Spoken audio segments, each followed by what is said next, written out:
They say myths are just stories, dreams told by ancient tongues to explain what science now names. But what if those dreams were the first kind of history? Before writing, before nations, there were voices sitting by the fire, watching stars, whispering of gods who bled and seas that remembered. Greek mythology wasn't only faith or fantasy, it was an archive disguised as poetry. The people who built their cities beneath the Aegean sun carved memory into marble and metaphor. They believed time itself was alive, a cycle of birth, decay, and return. Every fall of a god mirrored a change in the world. Every rebellion in heaven echoed a shift upon the earth. Modern scholars might call it allegory, but what if it was something else? An encoded record of observation, a way to map power and loss across centuries of silence. Maybe those divine wars and cosmic births were never meant as superstition, but as the first attempt to describe the rhythm of existence, the pulse between creation and ruin.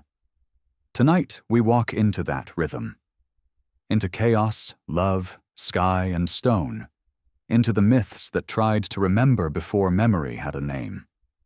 Welcome to Historic Sleep. If you're drawn to stories like these, the ones that live in the shadows between what we see and what was made to disappear, feel free to like and subscribe only if it feels right, and let me know in the comments where are you watching from, and what time is it for you right now. I love seeing our little map of watchers light up around the world. In the beginning there was no sky, no sea, no earth to stand upon, only a silence so vast that even darkness had not yet been born. The Greeks called it chaos, but not the chaos we know now. Not frenzy, not confusion, not noise. It was a stillness without edges, a breath before breath existed. From that formless quiet came the first stirrings of order. Shapes began to dream themselves into being. The earth, Gaia, opened like a wound in the void, a vast body of soil and stone that could cradle everything that followed. Beneath her stretched Tartarus, a pit without bottom, a depth even shadows feared. And somewhere between them drifted Eros, not yet the god of desire, but the impulse that binds things together, the ancient gravity of existence itself. These were not yet gods as we think of them. They were truths given shape, the first vocabulary of the cosmos. Gaia felt her loneliness and called forth the sky, Uranus, a dome of glittering stars that arched above her endless plains. When he bent down to cover her, the world found its first rhythm, the embrace between above and below, light and dark, touch and distance. In that union, the first generation of mighty beings was born, the Titans. They were not kings or angels, but forces personified, rivers that circled the world, mountains that pierced the heavens, and spirits of fire, memory, and law. Among them were Oceanus, the endless current, Hyperion, who carried light, Mnemosyne, who remembered everything that ever was, and Cronus, youngest of all, whose patience was sharper than any blade. But Gaia's womb did not only produce beauty, it bore terror too, creatures so immense and strange that even Uranus, lord of the sky, trembled. From her body came the Cyclopes, smiths with a single blazing eye who forged storms from their breath, and the Hecatonchires, the 100-handed ones, each with 50 heads and strength enough to shake the mountains. Uranus looked upon them not with wonder, but disgust. Fearing their power, he forced them back into the depths of Gaia's body, sealing them beneath layers of stone. The earth groaned with the weight of her imprisoned children, and from that pain, rebellion began to take root. Night after night, Uranus descended to lie with her, pressing his vast sky against her bruised form, deaf to her suffering. Gaia, once the mother of all, became a vessel of grief. At last she shaped a weapon from her own flesh, a sickle of jagged flint born from her bones. She went to her children and whispered her plan. Most turned away, terrified of their father's fury. But Cronus listened. The youngest, always watching, always waiting. "Give me the blade," he said. And so it happened. When Uranus came once more to hold the earth, Cronus rose from the shadows. With one strike the sickle flashed, and the heavens bled. Uranus fell, crying out, his power broken. The blood soaked the sea, and from that foam a new form rose, a figure so radiant and terrible that the world itself seemed to blush. Aphrodite, goddess of love, was born from violence, her beauty carrying the memory of pain. From the same blood came the Furies, spirits of vengeance who would hunt oathbreakers forever, and the giants who would one day rise against the gods themselves. Cronus freed his mother's trapped sons, and Gaia's groaning ceased for a time. But with freedom came prophecy. Uranus, fading into the void, cursed his son. "Just as you have overthrown me," he said, "so too shall your own child cast you down." The words clung to Cronus like a shadow. Yet he took his father's place and ruled the cosmos. For a while, the world entered what poets later called the Golden Age, a time before sorrow, when mortals, still young and unscarred, lived without war or winter. The earth gave her fruits freely, the air was gentle, and even the rivers sang. But in the stillness of that peace, fear grew again. Cronus married his sister Rhea, the titaness of motherhood and time's rhythm. Together they ruled, and the world thrived under their watch. But Rhea's womb became heavy, and with each birth, Cronus remembered the curse. He saw in every newborn the reflection of his own ambition. He could not bear the thought of being replaced. So, when Rhea placed their first child, Hestia, in his arms, he opened his mouth and swallowed her whole. Then came Demeter, Hera, Hades, and Poseidon, all consumed by their father's dread. Rhea wept, but her tears could not move him. Cronus told her it was necessary, that fate demanded sacrifice. By the time her sixth child stirred within her, Rhea's grief had hardened into resolve. She fled to the island of Crete and gave birth in secret to a son named Zeus. The infant's cry echoed through the mountain caves like thunder. To deceive Cronus, Rhea wrapped a stone in swaddling cloth and offered it to him. The Titan devoured it without question, believing his throne secure. Beneath Mount Ida, hidden among shepherds and divine nymphs, the true child grew in silence. The Curetes, guardians of the infant, clashed their shields in rhythm to drown his cries, and a goat named Amalthea nursed him with milk sweet as honey. As Zeus grew, the world began to shift. The air trembled with storms that had no name, and deep beneath the earth, Cronus's swallowed children stirred. They lived, trapped but conscious, waiting for the hour when fate would breathe again. Gaia, still watching, whispered to Zeus in dreams. She told him of the past, the sickle, the curse, the pain. She told him that the time had come for the world to change once more. No god is born innocent in myth. Even Zeus, the child of rebellion, carried within him the echo of his father's fear.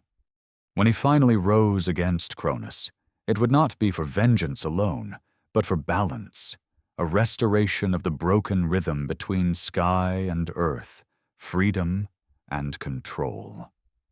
The universe, it seems, could never rest for long in the hands of one. From Chaos to Gaia, from Gaia to Cronus, and soon from Cronus to Zeus, the cosmos continued to breathe in cycles of creation and revolt, each generation rising from the ashes of the last. If you look closely, every myth begins the same way, not with heroes or monsters, but with silence breaking into sound. In that first sound, the world finds its story.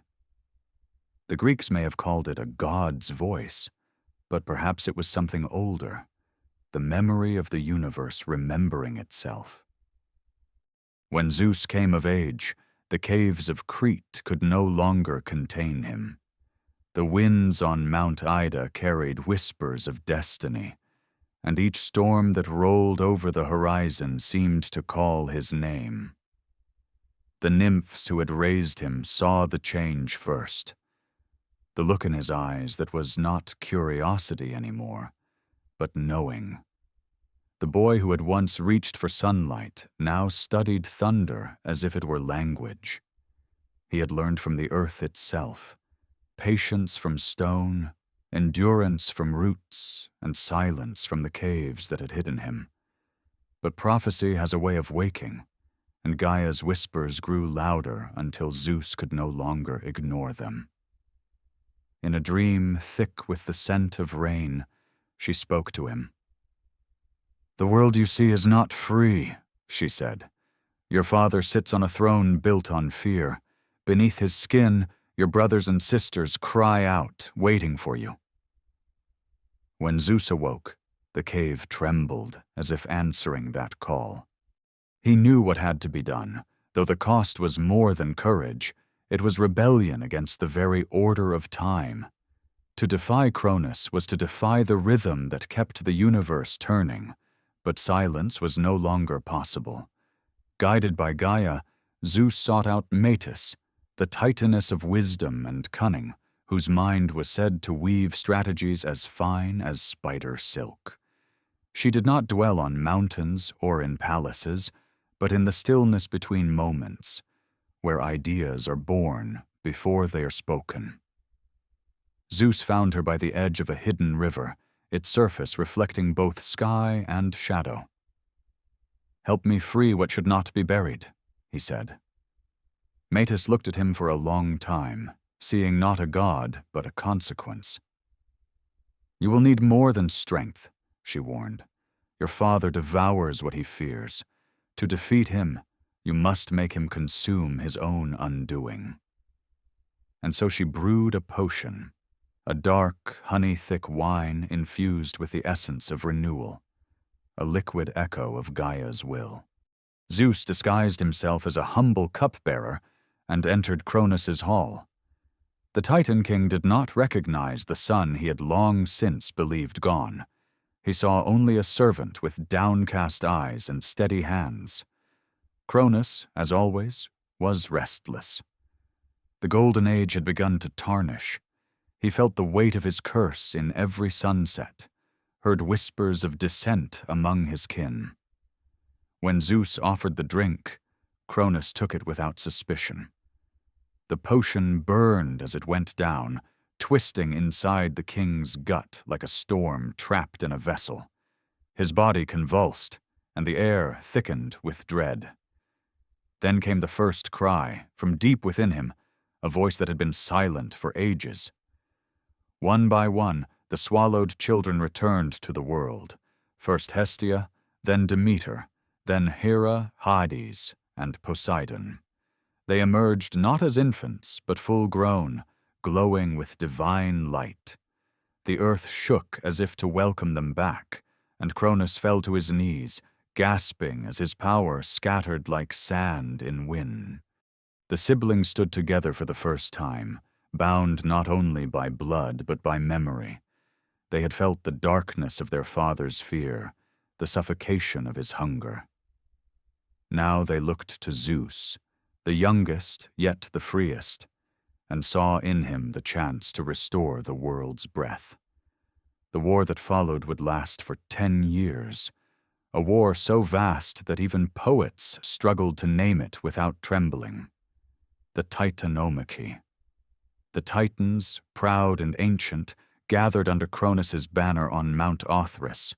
Their ranks blazed with strength and age. Hyperion, who held the sun's light in his hands, Iapetus, whose blood ran like molten iron, Coeus, the inquirer, whose thoughts pierced through stars. They believed themselves eternal, the rightful rulers of all that existed. And why wouldn't they? They had watched the birth of the cosmos, heard chaos sigh. To them, the Olympians were children playing at power. But the children had fire, and fire was the one thing that could unmake stone. Zeus took his stand on Mount Olympus, a younger, higher peak, closer to the breath of heaven. With him stood his brothers and sisters, their alliances still fragile but burning with purpose. The first clash of war was not of steel or flame, but of sound, the cry of the new world against the old. Thunder answered the roar of earthquakes, and for the first time, the sky itself seemed to fight. For years, neither side prevailed. The Titans hurled mountains, the gods returned storms, seas boiled, forests vanished, and rivers changed their courses. The world was still young, yet already scarred by its own making. The sun dimmed from smoke, and night came without stars. But Zeus was not only a warrior, he was a student of time. He remembered Gaia's words, that victory would come not through strength, but through balance. So he descended into the depths of Tartarus, where the Cyclopes and the 100-handed ones still lay chained in darkness. The chains were thick as fate, glowing faintly with the memory of Uranus's fear. Zeus broke them, one by one, calling each by name. "Rise," he said. "The world that buried you is dying. Help me build a new one." The Cyclopes stepped forward first, their single eyes burning like forges. In gratitude, they crafted gifts for the gods. To Zeus, they gave the thunderbolt, a weapon of storm and judgment. To Poseidon, they gave the trident, carved from the bones of the sea. And to Hades, they forged the helm of darkness, which could hide even the idea of its wearer. When the 100-handed ones rose, their footsteps cracked the crust of the world. They hurled mountains as if they were stones, tearing apart the Titan ranks. Cronus fought fiercely, wielding the same sickle that had once felled his father, but fate does not forget its cycles. Zeus's thunder split the sky, Poseidon's trident shook the sea, and Hades's shadow swallowed the horizon. The Titans fell, not because they were weaker, but because time itself had turned against them.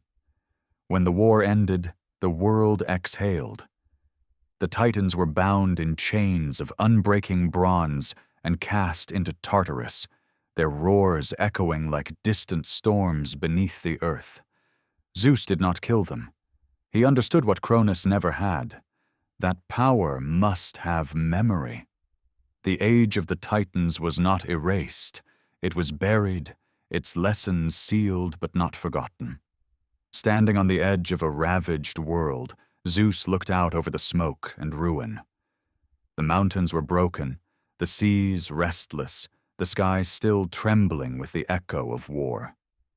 And yet, from the cracks in the earth, green shoots began to rise. The world was not ending. It was beginning again. The reign of Zeus had not yet truly started, but the silence after battle carried a strange kind of peace, the sound of the universe catching its breath. The gods stood side by side, no longer swallowed, no longer bound. They had seen the inside of time's hunger and survived it. But as the first rays of dawn cut through the ash and mist, Zeus felt something cold settle behind his triumph. His father's curse lingered in the air like a question yet unanswered. He had become king of the cosmos. Yes, but for how long? The war had ended, but peace does not come easily to a world made from rebellion. The air still smelled of lightning, and the sea murmured with the weight of what had been buried. The Titans were locked away beneath the earth, in the endless black of Tartarus, where their cries became the rumble of distant earthquakes. Chains of bronze and shadow held them fast, forged by the 100-handed ones who guarded the gates in silence. The old order had fallen, and the new was uncertain of itself. Zeus stood upon Mount Olympus, his throne not yet carved, his power not yet absolute. Around him, the world was quiet in the way that follows a storm, too still, too expectant. The gods who had fought beside him now looked to him not as a brother, but as something else, something higher. For the first time, the sky had a king, but a throne is only as stable as the trust it commands, and trust is a fragile thing among immortals. Poseidon, whose trident still glistened with the memory of the sea's fury, looked to the horizon and claimed the waters as his realm. "The sea is restless," he said. "It needs a hand to guide it, not a chain to bind it." Hades, dark-eyed and quiet, looked downward, toward the cracks in the earth. "The world above is too bright for me," he murmured. "Let me rule where shadows gather. Let me watch over what remains unseen." Zeus listened, and for a moment he hesitated. For power once taken by force can divide even those who share the same blood. To avoid war between brothers, they chose to cast lots, leaving their fates to what they called divine chance, though all knew that fate had already chosen long before. The lots fell as they must. Zeus took the sky, Poseidon the sea, and Hades the underworld. The earth itself, Gaia's body, remained unclaimed, shared by all, for no god could truly own her. And so the three realms were drawn, the structure of existence set like the bones of a new world. The heavens blazed with thunder, the oceans roared with depth, and beneath it all Hades built his silent kingdom, filled not with flames, as mortals would one day imagine, but with memory. From Olympus, Zeus looked out upon what had become of creation. He saw mountains rising like frozen waves, forests spreading their green fingers across the land, rivers cutting silver veins through the soil. But he also saw chaos lingering at the edges, the whisper of old power, the Titan's resentment buried deep. The world had been remade, but it was not yet balanced. To rule was not the same as to heal. He called a council, the first of the gods. They gathered on the mountain summit, surrounded by clouds that glowed with sunlight from within. There was Hera, proud and luminous, whose gaze could soften or strike. Demeter, calm and patient, whose touch made the earth yield its fruit. And Hestia, gentle flame of the hearth, who preferred silence to speech. The brothers took their places beside them, and the mountain itself seemed to listen. Zeus spoke not as a conqueror, but as one who knew how fragile creation truly was. "The world," he said, "cannot remain empty of order. Power must not drift unbound. From this moment forward, there shall be a council of gods, each with their realm, each with their duty. We will guard what we have made, not destroy it." The others agreed, though in their eyes flickered the first sparks of pride.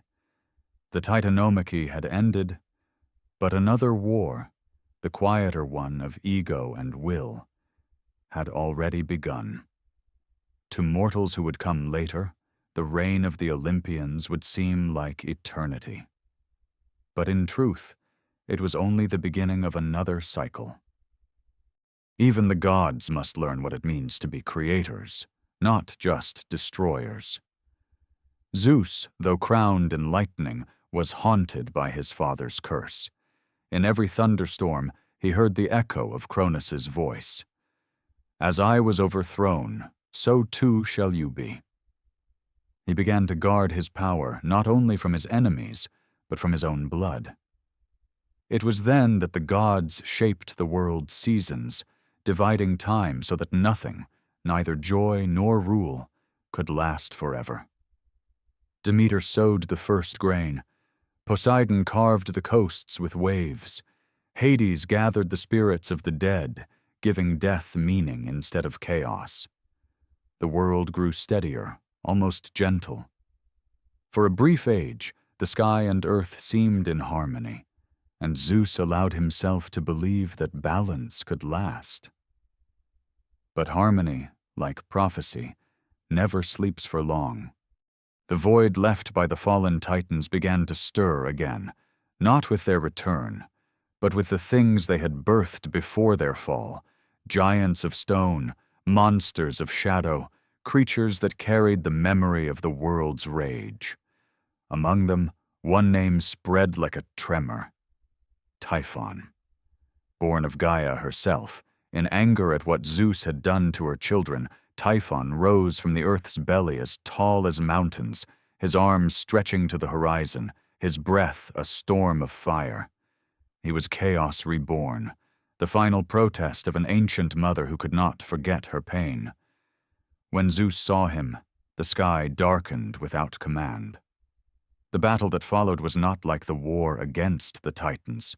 It was personal, raw and immediate, the clash of son and mother, of creator and creation. Lightning met fire, wind tore against stone, whole valleys melted, seas boiled, and mountains crumbled, the heavens cracked, and for a moment the world teetered on the edge of ruin. But Zeus, armed with his thunderbolt and the will of all who had fought beside him, struck the monster down. Typhon fell screaming into the sea, buried beneath what would one day be called Mount Etna, where his fury still trembles as fire and smoke. The earth grew quiet once more, though not forgiving. Gaia's silence was colder now, her patience worn thin. The gods had won, but they had wounded the very body they ruled. In the aftermath, Olympus began to rise, not as a palace of marble, but as a living mountain that touched the edges of heaven. The gods built their halls there, not from stone, but from mist and breath. No mortal could reach it, and yet it stood visible from every shore, a reminder that the world was no longer ruled by chaos, but by order wrapped in thunder. Zeus sat upon his throne, not in triumph, but in vigilance. Below him stretched a world both alive and wounded, a world that would soon need caretakers, witnesses, and voices. For creation, he knew, was not complete. The seas were deep, the forests vast, but there were no eyes yet to see them, no hands to shape them, no stories to remember their birth. And so somewhere in the spaces between divine breath and mortal dust, the idea of humankind began to take form. Not yet flesh, not yet fire, but waiting, as all things do, for the moment the gods would look upon the earth and wonder if they were truly alone. Long after the fires of Typhon dimmed beneath the mountain, the world began to heal. The rivers remembered their courses, the seas calmed, and the winds grew softer. For the first time since the birth of the cosmos, the gods looked upon a silent, breathing earth, a world capable of peace. And yet something was missing. The forests swayed, but no one listened. The mountains cast shadows, but no eyes beheld them. Even the gods, radiant and eternal, could feel the emptiness of a world without witness. It was Prometheus who noticed it first. Among all the Titans spared from Tartarus, he was the most curious, the most restless. His name meant forethought, and his gift was not strength, but understanding. He saw patterns where others saw chaos, purpose where others saw accident. To him, the stillness of the earth was not peace, it was loneliness. "What good is creation," he asked the wind, "if it cannot look back at its makers?" The wind, perhaps remembering a time before names, did not answer. Prometheus was not like his kin. He had sided with Zeus during the war, not out of loyalty, but because he could read the direction of time. He knew the Titan's age was ending, that progress always required sacrifice. But even in victory, Zeus had left the world incomplete. So Prometheus went down from Olympus, walking through the valleys where the grass grew high and the air shimmered with sunlight. He touched the soil and felt something waiting beneath it, a potential, a pulse. The earth was ready to give birth again, but not to gods or monsters. Something humbler and yet far more daring. On the banks of a quiet river, he began to shape clay. He did not rush. He molded with patience, his fingers tracing the curves of possibility. First the legs, strong but fragile. Then the torso, upright but uncertain. Finally the face, open and searching. When he looked upon the figure he had made, he saw no god, no beast, only reflection. "You will stand between earth and sky," he whispered. "You will remember both." And with that, he leaned close and breathed life into the clay. The dust stirred. A chest rose. The first human opened their eyes. They were weak by divine measure, soft-skinned, slow-footed, easily wounded, but they had something no god possessed, the hunger to learn. They looked upon fire and asked why it burned. They looked upon stars and wondered what they meant. Prometheus watched them stumble, build, and fail, and he felt a strange tenderness. They were imperfect, but their imperfection was what made them beautiful. Yet when he went to Olympus to ask Zeus for a gift to help them survive, the answer was thunder. "No," said Zeus, "they are not meant to rise. They are mortal, and they must remain beneath us. Fire is not theirs to hold." He looked down from his throne, his eyes like distant storms. "If they touch the sacred flame, they will forget their place. They will believe themselves gods, and that," he said, "will be their ruin." Prometheus bowed, but he did not obey. He had seen the cold that bit through mortal nights, the fear that crept when the sun sank behind the hills. He saw the people shivering in caves, their eyes dim with helplessness. And he remembered a time before Zeus, before thrones and laws, when even chaos itself had burned with freedom. So one night, while the gods slept and the world held its breath, Prometheus climbed the sky. He moved like shadow across the heavens, slipping past stars that blinked in silent warning. At the forge of Hephaestus he found the eternal flame, the living fire that had shaped weapons, burned monsters, and sealed oaths. It pulsed like a heartbeat, wild and golden. With a hollow stalk of fennel, he caught a single spark and carried it down through the clouds, the wind screaming around him as if to stop him. When his feet touched earth again, he opened his hands. The spark leapt, caught, and became flame. It crackled, alive, and the darkness fled. The humans gathered around it, their faces glowing with astonishment. They reached toward the warmth, feeling power and possibility in equal measure. The night, which had once been endless, now had a heartbeat. For the first time, Mankind could shape their own survival. They cooked food, forged tools, hardened clay, and told stories by the glow of their stolen miracle. But fire is never only light. It reveals as much as it destroys. It awakens thought, and thought leads to defiance. The mortals began to speak of destiny, to wonder about justice. They carved stones into temples and dared to name the gods who ruled them. When Zeus saw the smoke rising from the plains, his wrath split the sky. "He has stolen what belongs to the heavens," he said, and his voice rolled through Olympus like thunder over mountains. "He has given eternity to the fleeting." Zeus's punishment was swift and merciless. He called the other gods and commanded that a new creature be made, a gift that would bring balance to humanity's stolen fortune. Hephaestus shaped her from the same clay that had birthed man, and each god gave her a trait. Aphrodite gave beauty, Hermes gave cunning, Athena gave grace.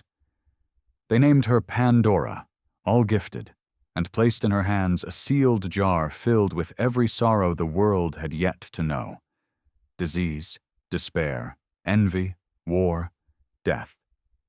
She was sent as a bride to Prometheus, Prometheus's brother, whose name meant afterthought, and he welcomed her despite his brother's warning. When she opened the jar, the air itself turned dark. From within flew every grief that would ever haunt humankind. Pain entered flesh, hunger entered bellies, and time began to weigh upon all things. Yet at the bottom of the jar, one thing remained: a small, flickering light.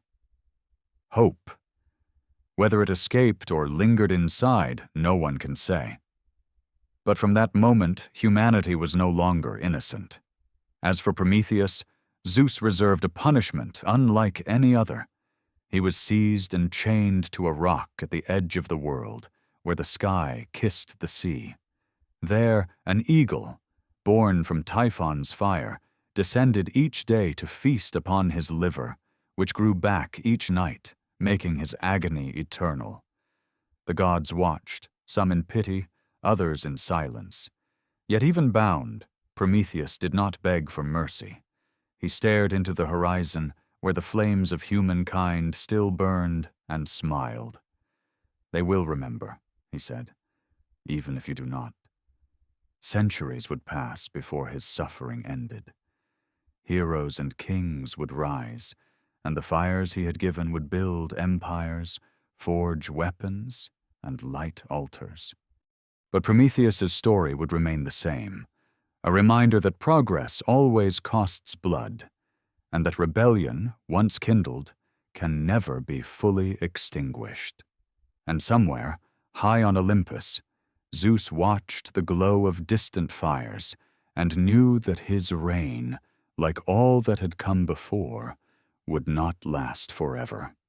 In the centuries after Prometheus's defiance, the world ripened with consequence. Fire spread from valley to shore, and humankind grew bold. They carved tools from iron, lifted stones into temples, and began to measure time by the passage of stars. Smoke rose from 1,000 hearths, tiny beacons that flickered against the endless sky. To the gods, it was both beautiful and troubling. For every flame was a reminder of what had been stolen, and Zeus, who had once ruled with lightning and certainty, now ruled with unease. He had punished Prometheus, yes, but the fire could not be unlit. The gift had already taken root. Mortals learned quickly. They built altars to honor the gods, but their prayers were mixed with ambition. They sought to tame nature itself, to shape the world in their image. They named themselves the measure of all things. To Zeus, this was more dangerous than any titan's strength. A titan could be chained, but a thought, once born, could not be contained. In the quiet halls of Olympus, the gods began to argue. Some believed the mortals should be destroyed before they grew too powerful. Others, curious and sentimental, saw in them something sacred. "They reflect us," said Athena, goddess of wisdom. "Their flaws are our own." Hera, who had watched humanity's rise with a queen's suspicion, replied, "They are not reflections, they are shadows. Shadows always seek to escape the light that casts them." Zeus listened in silence. He had learned from his father's mistakes that fear leads only to rebellion. Yet he could not ignore the creeping sense that history was repeating itself. The gods had risen against their creators. Now mortals, with fire in their hands and language on their tongues, might one day rise against theirs. "Let them live," Zeus said at last, "but let them remember who holds the sky."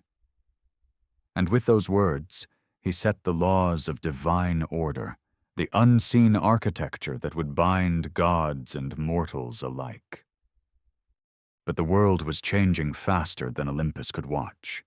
The air grew heavy with stories of heroes, of monsters, of impossible loves.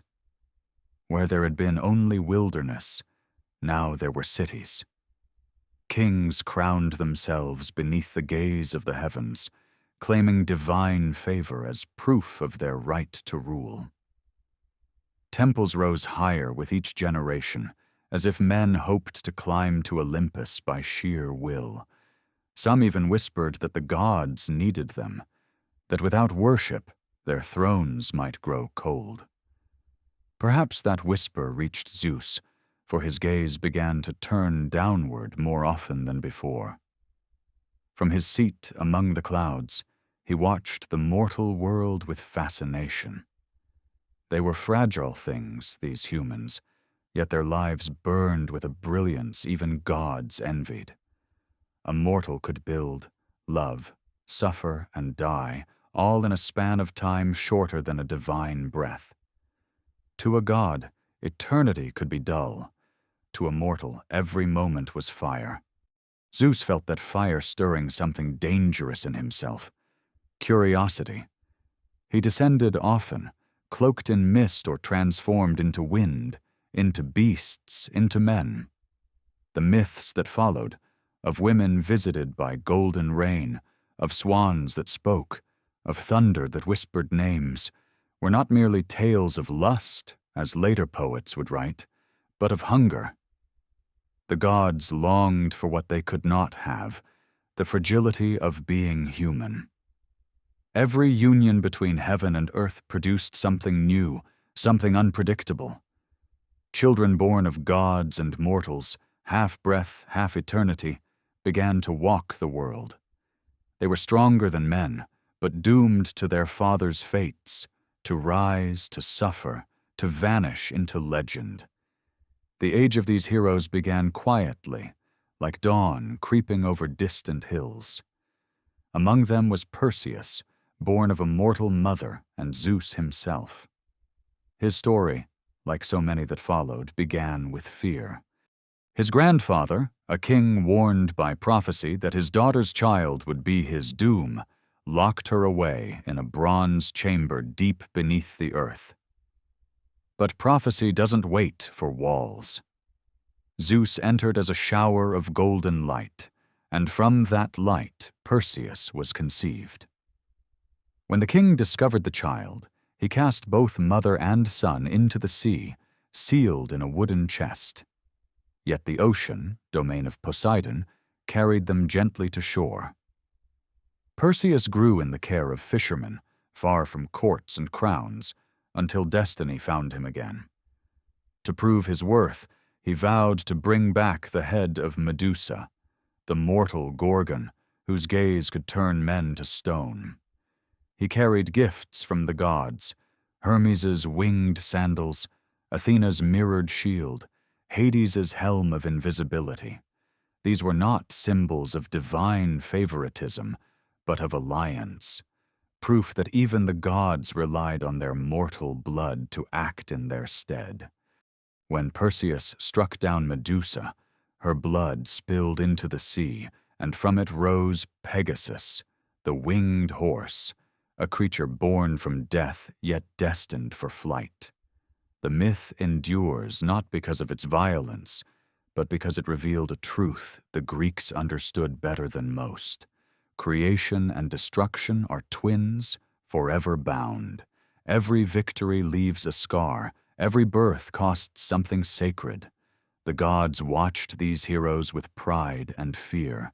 For every one who triumphed, another fell. Heracles, son of Zeus and a mortal queen, would one day perform labors so vast they reshaped the imagination of men. But his story was not yet told. For now the world of mortals was still young, still learning the cost of divine blood. On Olympus, the gods began to settle into their roles. Hera became queen, both feared and revered. Poseidon ruled the seas from coral halls. Hades shaped his realm of quiet judgment. Demeter watched the fields, teaching humankind to sow and reap. And Zeus, thunder at his back, prophecy in his veins, learned that power was not peace. The memory of his father's curse haunted him still, that one day a child born of his blood would end his reign as he had ended Cronus's. So when he lay with Metis, the titaness of wisdom, and learned she was with child, terror seized him. The fates had whispered that the offspring of Metis would surpass the father. Zeus, desperate to break the pattern of overthrow, did what only gods could imagine. He swallowed her whole. But wisdom cannot be digested. Metis lived within him, whispering through his dreams, shaping his thoughts. And one day, as Zeus's head split open in agony, Athena emerged, fully formed, armored in bronze, her eyes like sharpened reason. She became his daughter, his equal, and his reminder that no power can silence what it fears. The world had changed again. Where once only strength had ruled, now intelligence joined it. Athena's birth marked the rise of new order, a civilization of thought as divine as fire. And far below Olympus, humankind built its first true cities, places where myths and reality began to blur. The gods had given mortals the spark, but now mortals would teach the gods what it meant to be remembered. By the time Athena took her first breath upon Olympus, the world had learned to echo the gods. Cities rose like new constellations across the earth, each one reflecting the sky above. Humans had begun to carve their faith into stone. Temples on hillsides, altars beneath olive trees, prayers written in smoke and blood. The age of myth was deepening into an age of civilization. And yet, the distance between gods and mortals remained only a breath away. Athena's arrival changed everything. She was not born of womb or cradle, but from the fracture of divine thought, emerging fully armed from her father's skull, her armor still ringing with the sound of creation. Zeus looked upon her and saw both pride and warning. She was reason given form, proof that ideas were as powerful as storms. Her wisdom was not gentle, it was clarity, sharp and relentless. She could see through illusion as easily as through air. When she spoke, even thunder seemed to hesitate. Her presence reshaped Olympus. Where once brute power had ruled, now strategy and foresight began to matter. The gods who had lived by impulse found themselves weighed by judgment. Athena built no temples for herself at first. She walked among mortals, whispering ideas into the minds of builders, sculptors, and dreamers. It was said that when the first city walls were raised, she guided the hands that placed each stone, ensuring strength through symmetry, purpose through balance. But not all gods welcomed her influence. Ares, god of war, found her calm, unnerving. To him, conflict was purity, violence without hesitation. Athena, by contrast, sought victory through wisdom, through understanding one's enemy. "You wage war like a craftsman," Ares once told her. "And you fight like a poet," she replied. Their rivalry became eternal, the clash between instinct and intellect, chaos and control. Meanwhile, the earth below continued to blossom under divine eyes. Among the mortals, stories began to intertwine with history. Heroes rose not only from Zeus's blood, but from courage and tragedy. They were half gods, half echoes, bridges between immortality and decay. One of these, the radiant twins Apollo and Artemis, came next, born of Leto, a titaness who wandered endlessly, hunted by Hera's jealousy. No land dared to shelter her until a floating island, Delos, offered refuge. There, beneath the trembling sky, she gave birth to light and shadow. Apollo, the god of the sun, music and prophecy, and Artemis, goddess of the moon and the hunt. The twins embodied harmony, the balance between day and night, reason and instinct. Apollo's light brought order, healing, and art. His temples became sanctuaries of knowledge, where mortals sought meaning in the patterns of stars and the rhythm of lyres. His oracle at Delphi spoke words that bent empires, though never clearly enough to prevent their fall. Artemis, his sister, was his mirror in silence. She roamed forests untouched by plow or crown, protector of wild things and untamed hearts.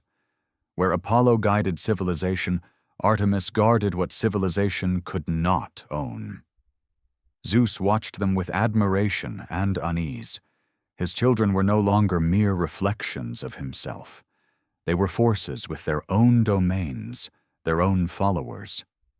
Olympus was growing crowded, and with every new god, the world tilted further toward complexity.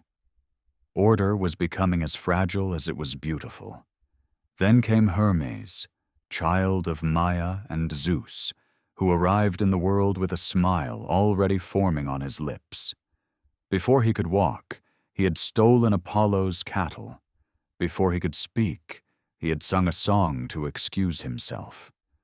The gods laughed, and Apollo, instead of wrath, gifted him the caduceus, the staff of messengers. Hermes became the voice between worlds, carrying words from Olympus to the underworld, from god to mortal, from truth to deceit. He was the first to understand that meaning itself could be shaped, twisted, or hidden.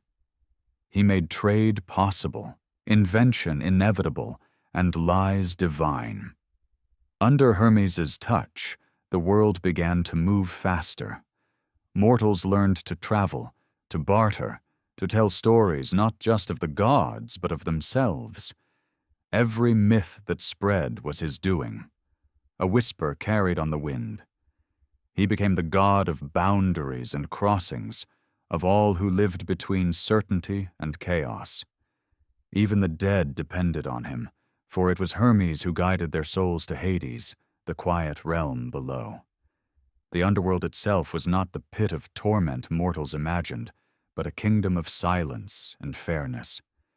Hades ruled with solemn grace, neither cruel nor kind. His realm was a mirror of life, each soul carrying its own shadow. Yet even here, love and loss found their way. Persephone, daughter of Demeter, became the bridge between worlds. The tale of her abduction, or her choosing, would define the turning of the seasons and the rhythm of grief itself. It began when Hades saw her walking through a field of asphodels, her laughter like a melody that no mortal could hear without longing. He rose from the earth in a chariot of obsidian horses and carried her into the underworld. The world above fell into mourning. Demeter, goddess of the harvest, wandered the earth, her tears turning fertile fields to dust. Crops failed, rivers dried, and winter entered the world for the first time. When Zeus saw the desolation spreading, he sent Hermes to negotiate. The god of messages descended into the dark, his staff glowing faintly in the mist. Hades agreed to release Persephone, but before she left, he offered her a pomegranate, the fruit of life and death. She ate 6 seeds, and by that act, her fate was sealed. She would spend half the year above with her mother, and half below with her husband. Thus, the cycle of seasons was born. Spring and summer when Persephone rose, autumn and winter when she returned to the depths. To the Greeks, it was not only a story of love or loss, but of renewal, the earth's endless pattern of dying and returning, sorrow and joy. And beneath that myth lay a deeper truth, that even gods could not escape the laws of balance they had set. Olympus watched, humbled. The line between divine will and natural law had blurred. For every act of power there came consequence, for every gift a price. The gods ruled, but they too were bound by the rhythm of the world they had created. When night fell upon Olympus, Athena often stood at its edge, looking down at the fires of humankind. Each flame was a question, each prayer an echo. She knew that mortals would outnumber gods 1,000-fold, and yet their belief was what kept Olympus alive. In that quiet, she understood the paradox of divinity. To rule the world was to depend on those who could die within it. And so, even in their eternal brilliance, the gods began to dream of mortality. The gods, though eternal, began to sense time pressing against them, not the mortal time that rusts and decays, but a subtler erosion, the fading of awe.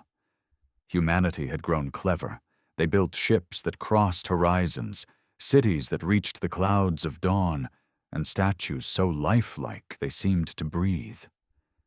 In every carving of marble and bronze, the gods saw reflections of themselves. Yet those reflections multiplied, blurred, and began to live lives of their own. The temples were still full, the sacrifices still burned, but the prayers had changed in tone. Men no longer begged, they bargained. Zeus watched this evolution from his throne above the storms. His rule remained absolute, but its nature was shifting. No longer was he simply a king of thunder. He had become a symbol, an idea of power that mortals reshaped with every story. Some imagined him merciful, others feared him as cruel. He was the sky, but each pair of eyes saw a different shade of it. It unsettled him, though he hid the feeling well. He had learned that fear ruled longer than love. Below, Athena saw something else emerging.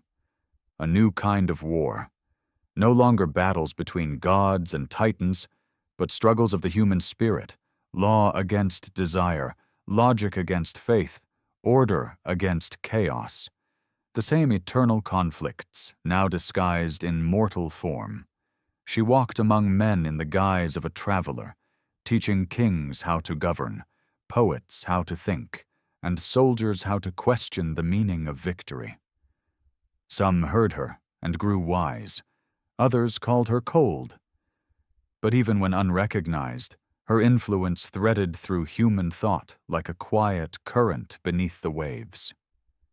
Yet not all divine hearts were content with teaching. Aphrodite, whose birth had once marked the triumph of beauty over violence, grew restless. She saw how love had been twisted into transaction, how devotion had soured into control. The mortals worshipped her, yes, but in ways that left them emptier than before. They carved her likeness on every island, yet forgot the tenderness she was meant to embody. So she sought to remind them. She chose a mortal boy of such beauty that even gods would pause to look, Adonis. His face seemed sculpted from longing itself. He was fragile, fleeting, and that was what made him irresistible. Aphrodite loved him not as a goddess loves, but as a woman does, recklessly, selfishly, without foresight. The earth itself seemed to bloom where they walked, each kiss planting a new spring. But love, even divine love, carries the seed of tragedy. While hunting one morning, Adonis was gored by a wild boar, a creature sent, some whispered, by Ares, jealous of her devotion. Aphrodite held him as he died, his blood staining the soil crimson. From that blood sprang the anemone, a flower that withers almost as soon as it blooms. It became the symbol of her grief, a beauty too brief to be eternal. Even in mourning, she could not stop the world's cycles. Death, like love, demanded its due. This story spread like fire through mortal lands. For the first time, humans wept for a god's sorrow as if it were their own. They began to understand that even divinity was not immune to loss. The distance between Olympus and Earth narrowed that day, bridged by empathy instead of fear. The gods had become mirrors, and humanity began to see itself reflected there, not in perfection, but in tragedy. Meanwhile, below the shining peaks, Poseidon stirred. The sea was never quiet for long, and neither was his heart. He ruled the oceans with majesty and mood, his trident capable of calming waves or breaking continents. Yet, for all his dominion, he envied Zeus's sky and Hades' realm. The sea, boundless though it was, seemed like a prison of motion, never still, never satisfied. To the mortals who sailed his waters, he was both protector and predator, their prayers filled with equal parts reverence and dread. One such mortal was Theseus, prince of Athens, son of a mortal queen and, some said, of Poseidon himself. His name would one day echo beside Heracles and Perseus as one of Greece's greatest heroes, but his story began in confusion. Born under prophecy, abandoned to the will of fate, Theseus grew up not knowing his divine father. He became the embodiment of a new kind of hero, not born perfect, but shaped by choices. When the island of Crete demanded tribute from Athens, a grim payment of youths to feed the monstrous Minotaur, Theseus volunteered to end the cycle. The labyrinth beneath King Minos's palace was said to be endless, designed by the cunning craftsman Daedalus. Its walls pulsed with the hum of lost souls. Within, the Minotaur, half man, half bull, waited, symbol of human arrogance and divine punishment. It was the child of Minos's wife, cursed by Poseidon's wrath. As Theseus entered the labyrinth, guided by a simple thread given by Ariadne, Minos's daughter, he became a symbol of humanity's defiance. He was not armed with divine power, only courage and reason. When he struck the beast down, it was not a victory over strength but over fear, the first great human triumph against the monstrous within. Yet even in success, tragedy followed. Abandoning Ariadne on a lonely island, Theseus returned home in mourning, his sails black instead of white, causing his father to leap to his death in despair. Thus the sea that took him was named the Aegean, a reminder that every act of heroism leaves behind a shadow. The gods watched with complex pride. These mortals had begun to tell stories of themselves that rivaled those of Olympus. Each generation born from fire and faith seemed to inch closer to divinity, not by blood, but by memory. Humans had discovered something the gods could not create: legacy.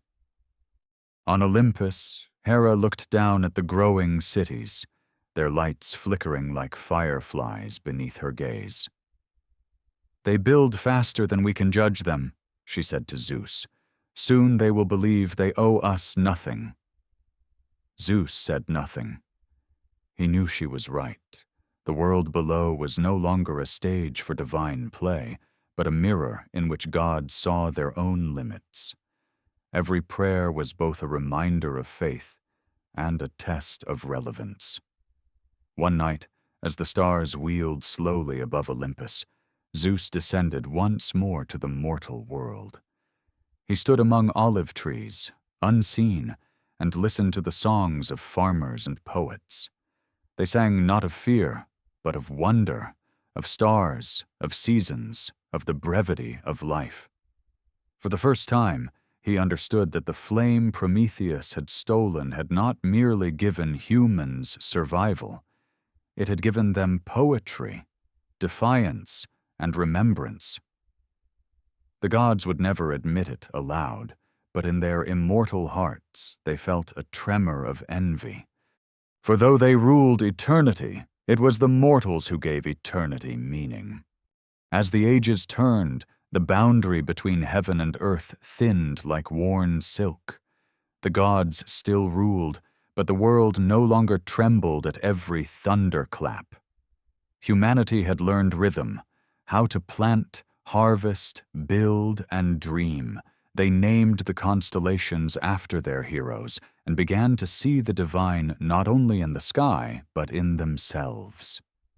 The myths that once explained the world now began to reflect it. Each story retold by mortal tongues grew more human, more intimate, until Olympus itself seemed to lean closer, listening. Yet the gods, though eternal, were not immune to emotion. They watched this growing self-assurance with fascination and unease. The mortals no longer feared storms as punishments, nor earthquakes as divine anger. They studied them, mapped them, even predicted them. They had begun to decipher the language of the cosmos. To some gods, this was blasphemy. To others, it was evolution. Among those who watched most closely was Hermes, the messenger, whose laughter carried on every wind. He moved easily between realms, slipping from Olympus to the mortal streets without notice. He listened to philosophers debating truth in the marketplaces of Athens, heard sailors tell tales of sea spirits, and watched artists chisel gods from marble. "They are remaking us," he told Apollo one evening as the two stood at the edge of the sky. "Soon they will no longer need our names." Apollo, ever the god of order and beauty, did not answer immediately. His golden hair glimmered with the last light of sunset. "They will always need us," he said at last, "even if they call us by other names. The sun does not disappear just because a man stops looking at it." But Hermes only smiled. "Maybe not," he said, "but the sun will never understand what it means to dream." Below them, humankind dreamed endlessly. The age of heroes was flourishing. The sons and daughters of gods walked the earth, leaving trails of both wonder and ruin. Among them was Heracles, son of Zeus and Alcmene, whose strength was said to rival the mountains. Yet his story was not one of power alone. It was a tale of redemption, born from madness and bound to grief. Hera, still bitter from Zeus's countless infidelities, cast her wrath upon Heracles before he could even walk. Snakes slithered into his cradle, but the infant strangled them with his tiny hands. His strength was both a blessing and a curse, a constant reminder that divinity could live inside a mortal frame. As he grew, he performed feats that astonished the world, slaying the Nemean lion, cleansing the Augean stables, capturing the golden hind. Each labor was meant as punishment, yet each became legend. But it was not the monsters that defined Heracles. It was his suffering. Driven to madness by Hera's venom, he killed his wife and children, and for that sin, he became a slave to the impossible. His labors were his penance, his attempt to balance divine fury with mortal guilt. The Greeks did not worship him for his strength alone. They pitied him for his humanity, for in every blow he struck, they saw themselves, struggling against the weight of destiny. When at last his tasks were done, Heracles ascended to Olympus, his mortal pain burned away by fire. There he became a god, sitting among those who had once judged him. Yet even in divinity, he carried memory like a scar. The mortals called him a symbol of perseverance, proof that even suffering could become sacred. The gods called him a reminder that immortality is not victory, only endurance. Elsewhere, in another corner of the world, a different story was unfolding, one that spoke not of strength, but of sorrow. Orpheus, the musician whose songs could soften the hearts of stones, wandered the earth in mourning. His wife, Eurydice, had died too soon, bitten by a serpent on their wedding day. Unable to accept her loss, Orpheus descended into the underworld, his lyre echoing through the corridors of death. Hades and Persephone paused to listen. His music carried something even they had forgotten, the ache of memory. It was the sound of being alive. "Let her return," Persephone whispered to her husband, her own heart stirring with pity. "Let them have one more dawn." Hades agreed, but on one condition.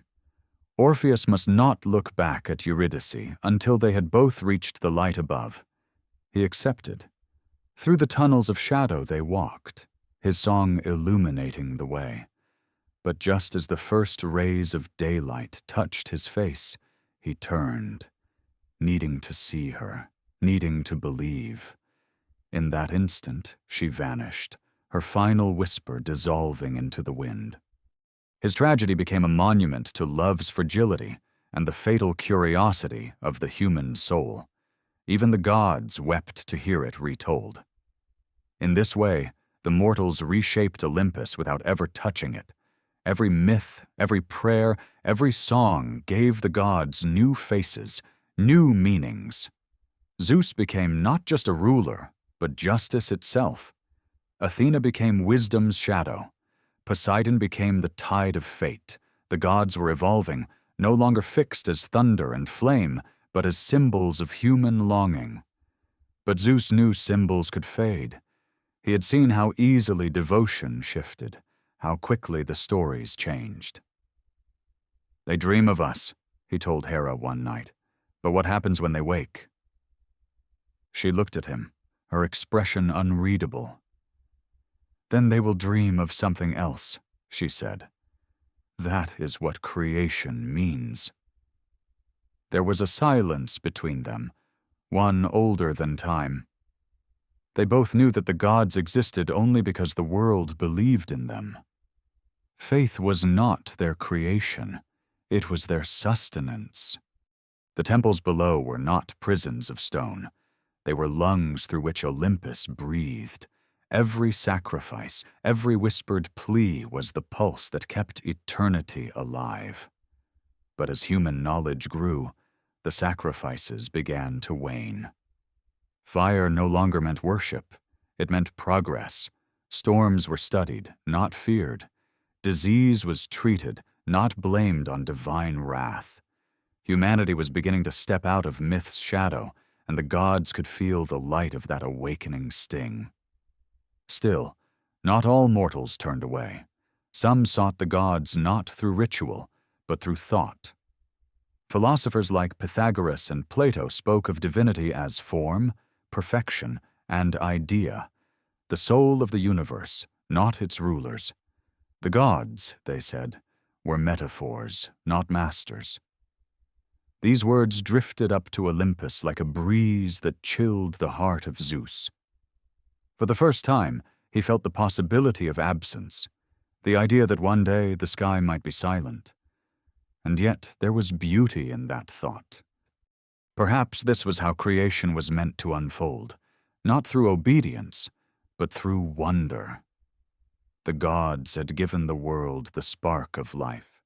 Now that spark was learning to burn on its own. The fire Prometheus stole had done more than light the dark. It had taught the world to imagine. The gods watched as mortals wrote, painted, and sang their way into eternity. And perhaps in that act of creation, something divine looked back at them. The world had grown full of echoes, the voices of gods, once thunderous and absolute, now mingled with the voices of mortals who dared to speak their own truths. The great myths that once explained existence began to unravel into questions, and in those questions, humanity discovered philosophy.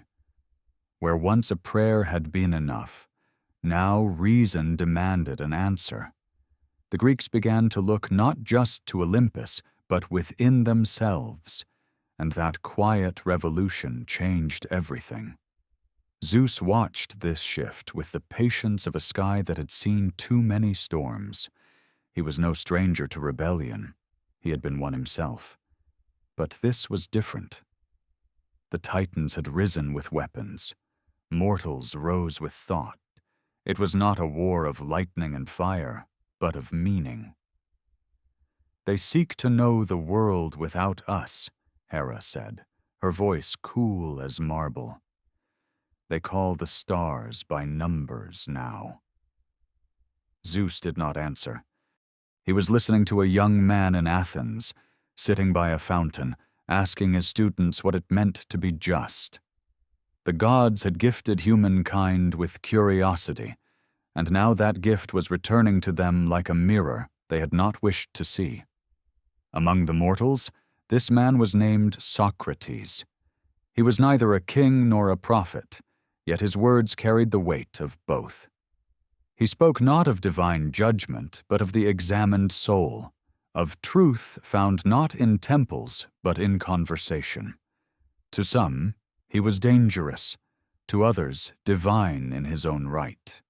When he questioned the old stories of the gods, why they quarreled, why they loved, why they lied, he was not mocking them, he was humanizing them.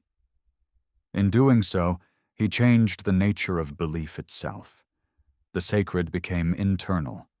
The divine became personal. Athena, whose wisdom had once been law, now walked the streets of Athens unseen, listening to her city debate what she had long known. That knowledge is not given, but earned. She smiled at their courage. In these mortals, she saw a reflection of her own birth, wisdom tearing itself free from the confines of the divine. Perhaps this was not rebellion at all, she thought, but evolution.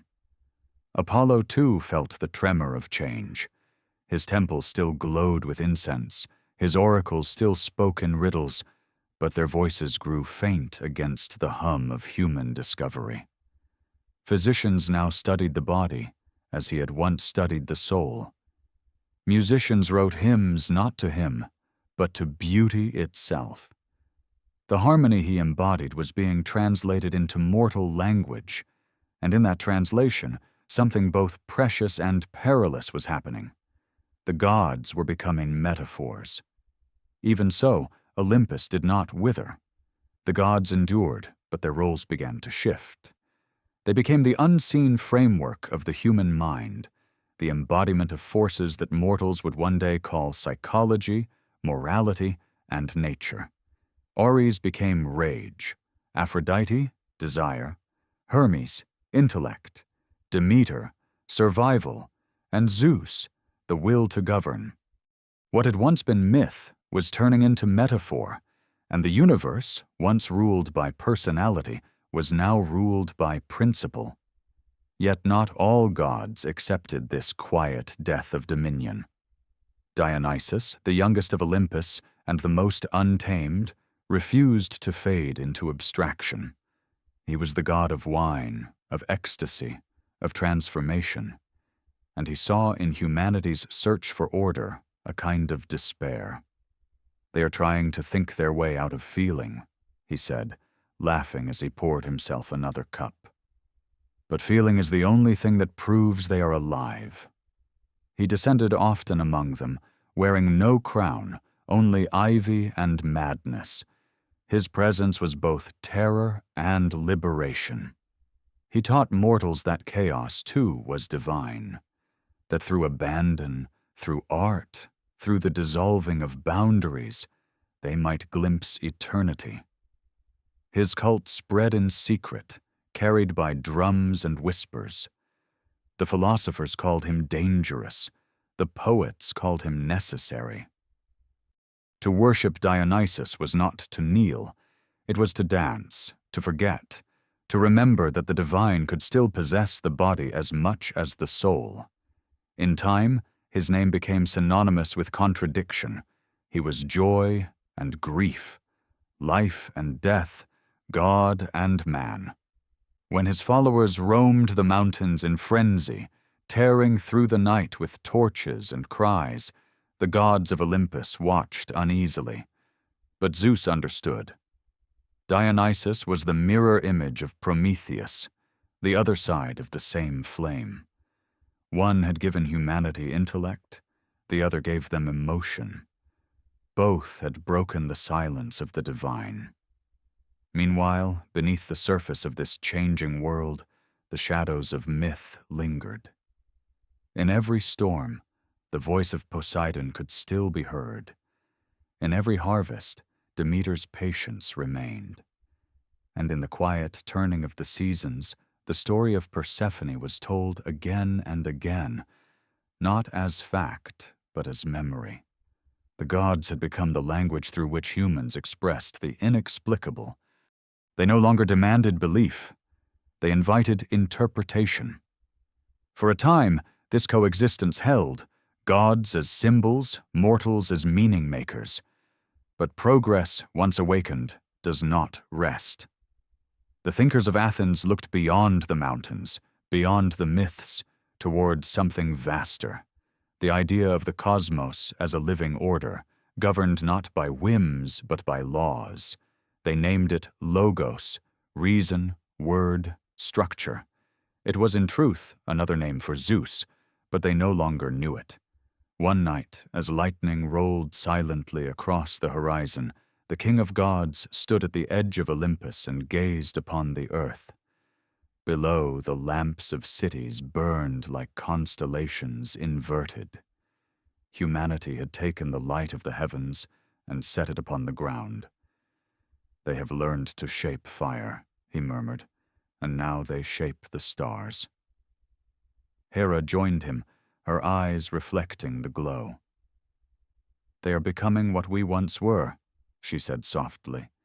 "And we," he answered, "are becoming what they once imagined." There was no anger in his voice, only awe. For in that moment Zeus understood something even the fates had never spoken aloud, that immortality was not the absence of death, but the endurance of memory. The gods would live as long as their stories were told, and no further. Perhaps that was their true destiny, to fade not into oblivion, but into myth. Below, in the agora, a poet named Euripides was writing of Dionysus, of the folly of kings, of the madness of faith. His plays would outlast empires, carrying the gods not as rulers but as archetypes, fragments of the human soul. The myths would survive, but differently.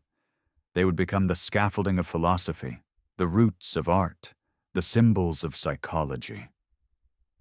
And somewhere in that vast transformation, the gods smiled. For though the world no longer trembled before them, it remembered them, and remembrance, as they had come to understand, is a kind of worship no temple can contain. The fires Prometheus had stolen now burned in the minds of humankind, illuminating what even Olympus could not see, that the divine had never been above the earth at all. It had always been within it. By the time the philosophers began to chart the heavens, Olympus had fallen quiet, not because the gods were gone, but because the world had grown loud with human thought. The hum of cities, the chant of scholars, the hammering of builders, all these sounds rose like prayers of a different kind. The people still spoke the gods' names, but now they did so with irony or reverence, depending on the hour. A statue of Athena might stand beside a scroll of Euclid. A temple of Apollo might echo with songs of geometry. Reason and faith had begun to share the same altar, and the sky itself seemed to hold its breath, unsure which one would endure. Zeus sat high upon the clouds, watching humanity as one might watch a dream grow lucid. He was no longer the thunder in their ears, but the echo in their questions. Mortals no longer saw lightning as punishment, but as a phenomenon, something to be studied, measured, perhaps even controlled. It was a strange kind of dethronement, not violent, but gradual, like the retreat of an old tide. And yet he could not bring himself to resent them. They were becoming what the gods had once been, curious, daring, flawed, and full of longing. He summoned Hermes, who still moved easily between worlds, though even he noticed the thinning of belief. "Go among them," Zeus said, "and tell me what remains of reverence." Hermes smiled that eternal, restless smile. "Reverence," he said. "They've traded it for ambition." And he descended through the air like a feather caught in wind. He found men building machines of bronze and water, wheels that turned without horses, fire trapped inside metal. They called these inventions divine, though they no longer knew the gods who inspired them. Hermes wandered through their streets unseen, reading their graffiti, their plays, their laws. He saw laughter and cruelty, compassion and greed, all the contradictions of Olympus reborn in human form. When he returned, he told Zeus, "They no longer fear you, but they have become you." The king of the sky said nothing. Perhaps it was always meant to be this way, for if humanity had learned from the gods too were learning from humanity. Immortality, once so certain, now seemed fragile. Stories were the only thrones that lasted. Down in Athens, a man named Aristotle walked beneath an olive grove, explaining to his pupils that the universe was made not of whim, but of purpose. He spoke of the unmoved mover, a prime cause beyond cause, eternal and perfect. Some said he was describing the divine without daring to name it. Zeus listened through the wind, curious. It was strange to hear mortals speak of him in absence, to be turned into an idea instead of a presence, yet he found it almost comforting. He was no longer a tyrant of storms, but a principle of existence, one the mind could approach without fear. Athena, standing beside her father, heard these same words and smiled. "They are finding what we once embodied," she said. "They no longer need our faces, only our essence." Zeus looked at her, the gleam of lightning soft in his eyes. "And when they no longer need even that?" he asked. Athena's gaze turned to the horizon, where ships left for lands unknown. "Then we will live in their language," she said, "in every question that begins with why."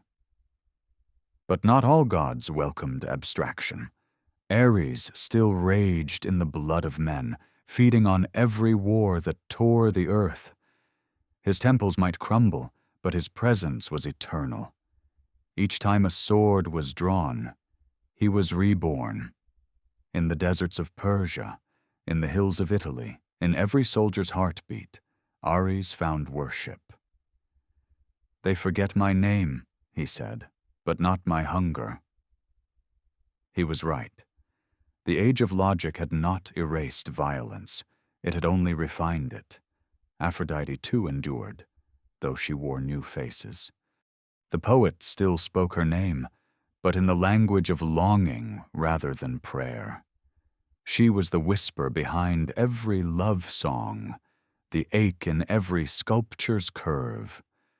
Mortals now worshipped beauty through art, and though they no longer sacrificed doves at her altar, they gave her something deeper, their vulnerability. She had transcended the need for ritual. She had become emotion itself. Hades alone remained unchanged. The underworld required no belief to exist. Death needed no worshipper. Every soul, whether faithful or skeptical, found its way to his realm eventually. In his shadowed kingdom, Persephone moved with grace between life and silence, her footsteps marking the rhythm of seasons. Mortals still buried their dead with coins upon their eyes, a silent tribute to the ferryman. Even when they claimed not to believe, they still prepared for the journey. One day, Hermes descended into Hades's halls to deliver a message. "They're forgetting," he told the Lord of the Dead. "The mortals think themselves eternal." Hades looked up from his throne of obsidian, his voice calm. "Let them. The truth is patient." And so it was. The centuries passed. Empires rose and fell. The Parthenon weathered, its columns cracked by time and war. The gods watched as their names drifted into metaphor, their stories reshaped by poets and priests of new faiths. A single god began to eclipse the many, a voice that promised unity rather than chaos. The Olympians did not rage. They had seen this before. Every belief is a circle, and even eternity must turn. In quiet moments, Athena walked the ruins of her own temples, invisible to the tourists who wandered with cameras and maps. She touched the marble worn smooth by thousands of hands and listened to the murmurs of modern languages that had forgotten her name. Yet, within those voices, she heard something familiar. The same longing for meaning, for purpose, for wonder. The words had changed, but the questions had not. Zeus, high above, watched lightning flash over a world that now explained it as electricity. The thunder still rolled, though no one called it his voice. And yet, sometimes, when a storm broke over the sea, when sailors whispered a prayer they didn't quite believe, he felt something stir, a faint recognition, a pulse of memory. "They've moved on," Hera said beside him. "They've found new heavens to believe in." Zeus nodded. "Then perhaps we've done our work too well." The wind carried his words across the mountains, through the ruins, over the seas. Somewhere in the quiet of a library, a scholar turned the page of an old text, tracing the name Zeus with her fingertip. She did not pray. She only paused. And in that pause, for the briefest moment, Olympus breathed again. Because belief does not end. It transforms. It moves from altar to mind, from mind to story, from story to silence, and back again.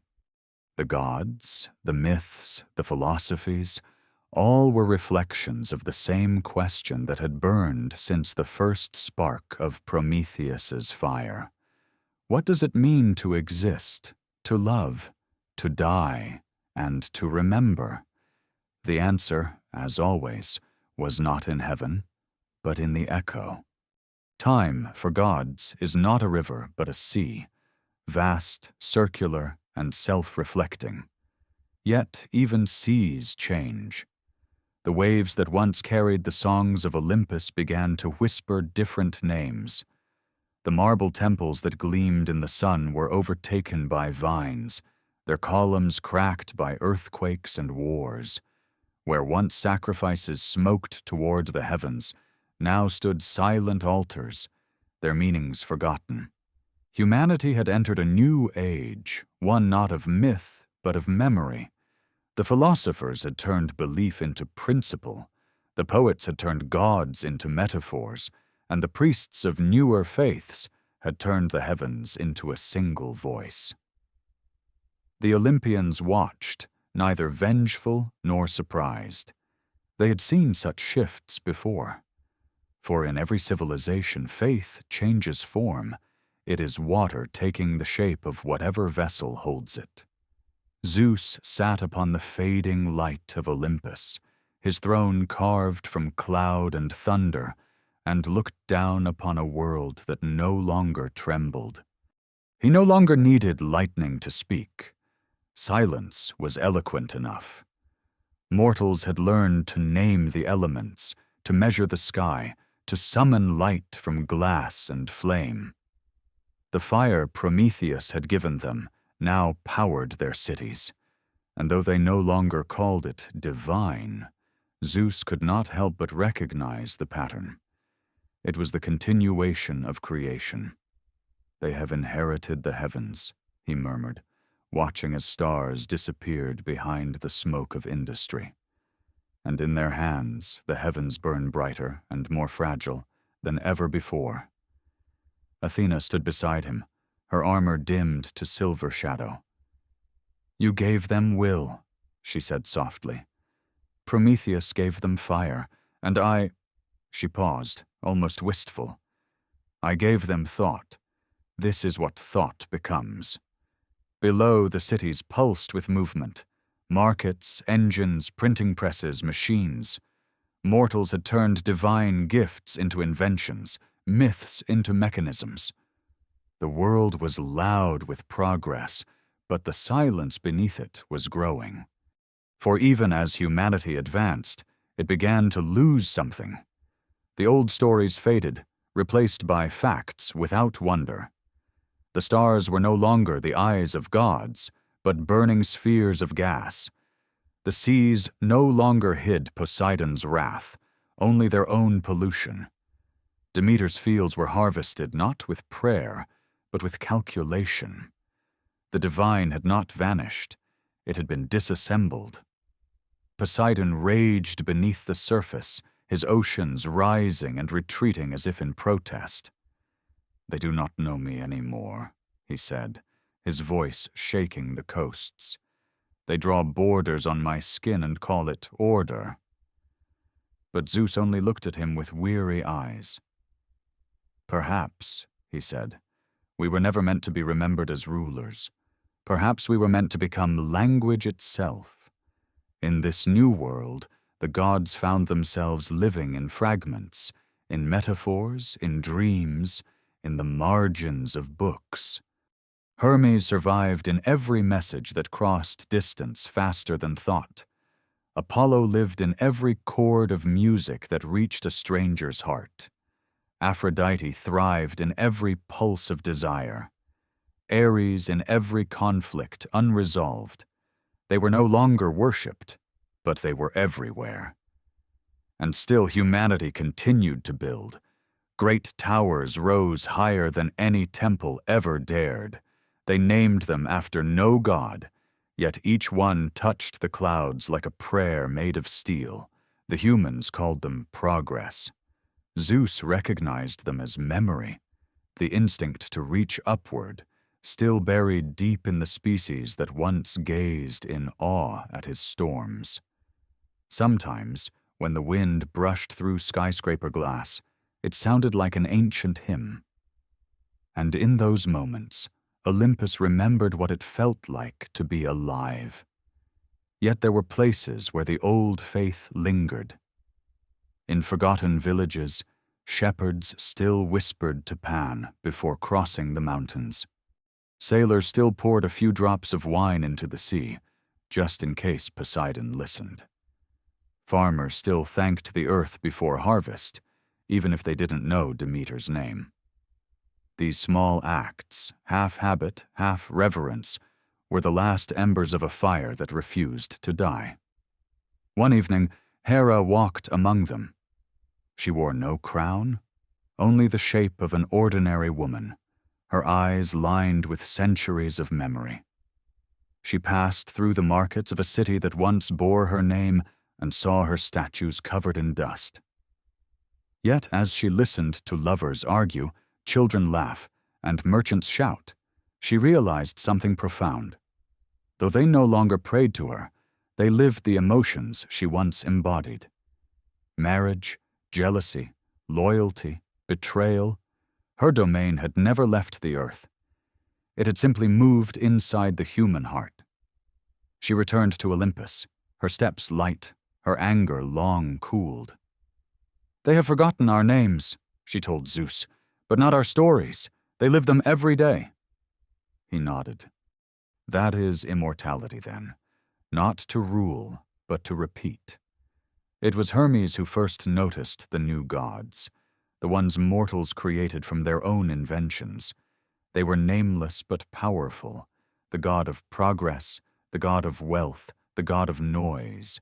They had no temples but endless followers. Their sacrifices were time, their prayers made in currency.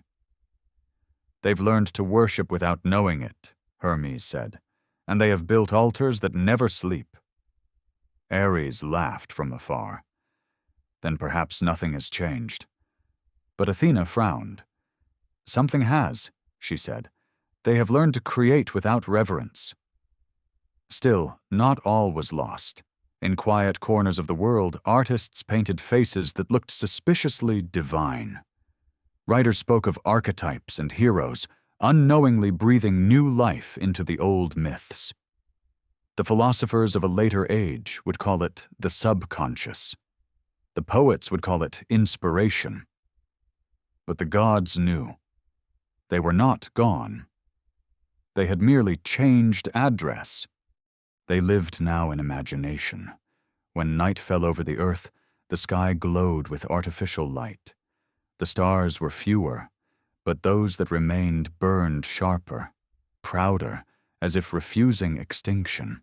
Zeus stood and looked upon them, knowing that even memory must yield to time. Yet as he turned away, a sound drifted upward, a child reading aloud from an ancient book, a voice soft but sincere. The story was of Heracles, of his trials, his pain, his apotheosis. The words rose like smoke, and for a heartbeat, Zeus felt something stir, a pulse of faith, faint but alive. The old bond between God and mortal flickered back into being. It was enough. The gods no longer needed temples or sacrifices. They had found eternity in something smaller, more fragile, yet more enduring. The act of remembrance. Every time a story was told, a spark reignited the cosmos. Every myth retold was a resurrection. And so, even in the noise of progress, even in the hum of machines, the whisper of Olympus lingered. It was there in the rhythm of human thought, in the architecture of imagination, in the silence between thunder and understanding. The gods were not gone. They had become the pulse of meaning itself. For belief had evolved, but wonder remained. And wonder, the gods knew, was the oldest name for prayer. The centuries turned like pages, and the world forgot to look up. The constellations, once maps of stories and fates, became coordinates for machines. The stars that had once guided sailors through the dark were now charted by telescopes and data, their mythic names reduced to catalog numbers. The gods, watching from the fading edges of Olympus, understood that this was not loss, it was transformation. Humanity had not killed the sacred. They had translated it into a different language. Athena saw this clearly. From the ruins of her old temples, she wandered unseen through libraries and laboratories, watching mortals chase truth with fevered devotion. She saw them dissect light, measure gravity, map the invisible. Their instruments had replaced her owls, their theories her wisdom. And yet, when she listened closely, she heard something familiar in their questions, a quiet awe, a humility before the unknown. They still reached for meaning, only now they called it knowledge. To Athena, this was worship by another name. Zeus, however, was less certain. He stood above the clouds and felt his own storms ignored. His thunder still rolled, but mortals no longer flinched. They filmed it, studied it, gave it explanations. Lightning, once his language, had been translated into electricity, a power humans could summon with a switch. He watched them light their cities with stolen sparks, building towers of glass that pierced the very clouds. "They have stolen the sky," he said, half in pride, half in grief. Hera stood beside him, her gaze as sharp as it had been in the first dawn. "They have not stolen it," she said. "They have inherited it. We taught them to create, to question, to defy. They have become what we once were." But not every god accepted this quiet fading. Ares, restless as ever, found new life in the noise of human conflict. He lived in every battle, every revolution, every desperate cause. He no longer needed altars. His worshippers carried him in their veins. Wherever a nation rose or fell, he was there, grinning through smoke and fire. "They still love me," he said to the others. "They call it progress now, but it tastes the same." Aphrodite, too, had found her way into the modern world. She no longer emerged from seashells, but from the glass of mirrors and screens. Beauty, once sacred, had become obsession. Desire no longer belonged to the heart, but to the eye, yet it was still her domain. She moved through advertisements, art, and fashion, whispering promises of perfection she knew could never be fulfilled. "They no longer worship love," she said to herself, "only the illusion of it." And still, she smiled, because illusion had always been her most faithful servant. Hermes adapted better than any. The god of communication thrived in an age of constant connection. He existed in every signal, every transmission, every word sent faster than the wind. His wings were no longer on his sandals, but in the invisible network that wrapped the globe. "They have built me a temple of noise," he laughed, listening to the endless hum of information. "They speak to each other all day and understand nothing, yet they cannot stop. I have never been stronger." Even Hades found solace in the new order. His realm had expanded beyond imagination. Death had become statistical, measured, predictable, yet still inevitable. In hospitals and cities, in wars and silence, he walked unseen, patient as time itself. He no longer needed coins for passage. Mortals had built their own ferrymen, machines that carried memory, words, images of the dead. "They have learned to preserve what I was meant to take," he told Persephone with a faint smile. "They call it remembrance. It is almost beautiful." Persephone, ever divided between the living and the dead, touched his hand. "Even memory withers," she said, "but it withers into story, and story is eternal." On earth, mortals spoke less of gods, but more of themselves. They built philosophies around their own minds, created art that replaced Olympus with the human condition. And yet, even as they declared the death of myth, they continued to tell stories. The names had changed. Zeus became father, Athena became reason, Aphrodite became desire, but the patterns remained.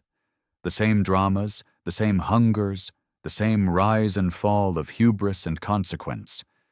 The gods, invisible but ever present, recognized themselves in every human tragedy and triumph. One night, when the world below was lit by the glow of electric suns, Zeus called a council. The gods gathered, fewer in number but not diminished in presence. The air shimmered with the memory of incense and prayer, though no mortal would have noticed. "The world has forgotten us," Zeus said, his voice calm but heavy. "Or perhaps they have outgrown us." Athena tilted her head. "Outgrown us?" she echoed. "Or absorbed us?" She gestured toward the horizon, where a satellite passed silently through the heavens. "They are no longer beneath us, Father. They stand beside us. They send their voices through the void as we once sent lightning. They seek knowledge, love, meaning, everything we embodied. They are becoming divine without even realizing it." Hermes smirked. "And they've kept all our flaws." Hera sighed, her voice softer than thunder. "Then perhaps that was our purpose, to be their first dream of themselves." A silence followed, the kind that fills a room before revelation. Even the winds seemed to still. Zeus looked out over the world, its lights, its noise, its unstoppable motion, and for the first time in eternity, he felt peace. "Then let us not mourn," he said. "Let us endure in the only way that matters." "What way is that?" asked Apollo, his voice golden as sunrise.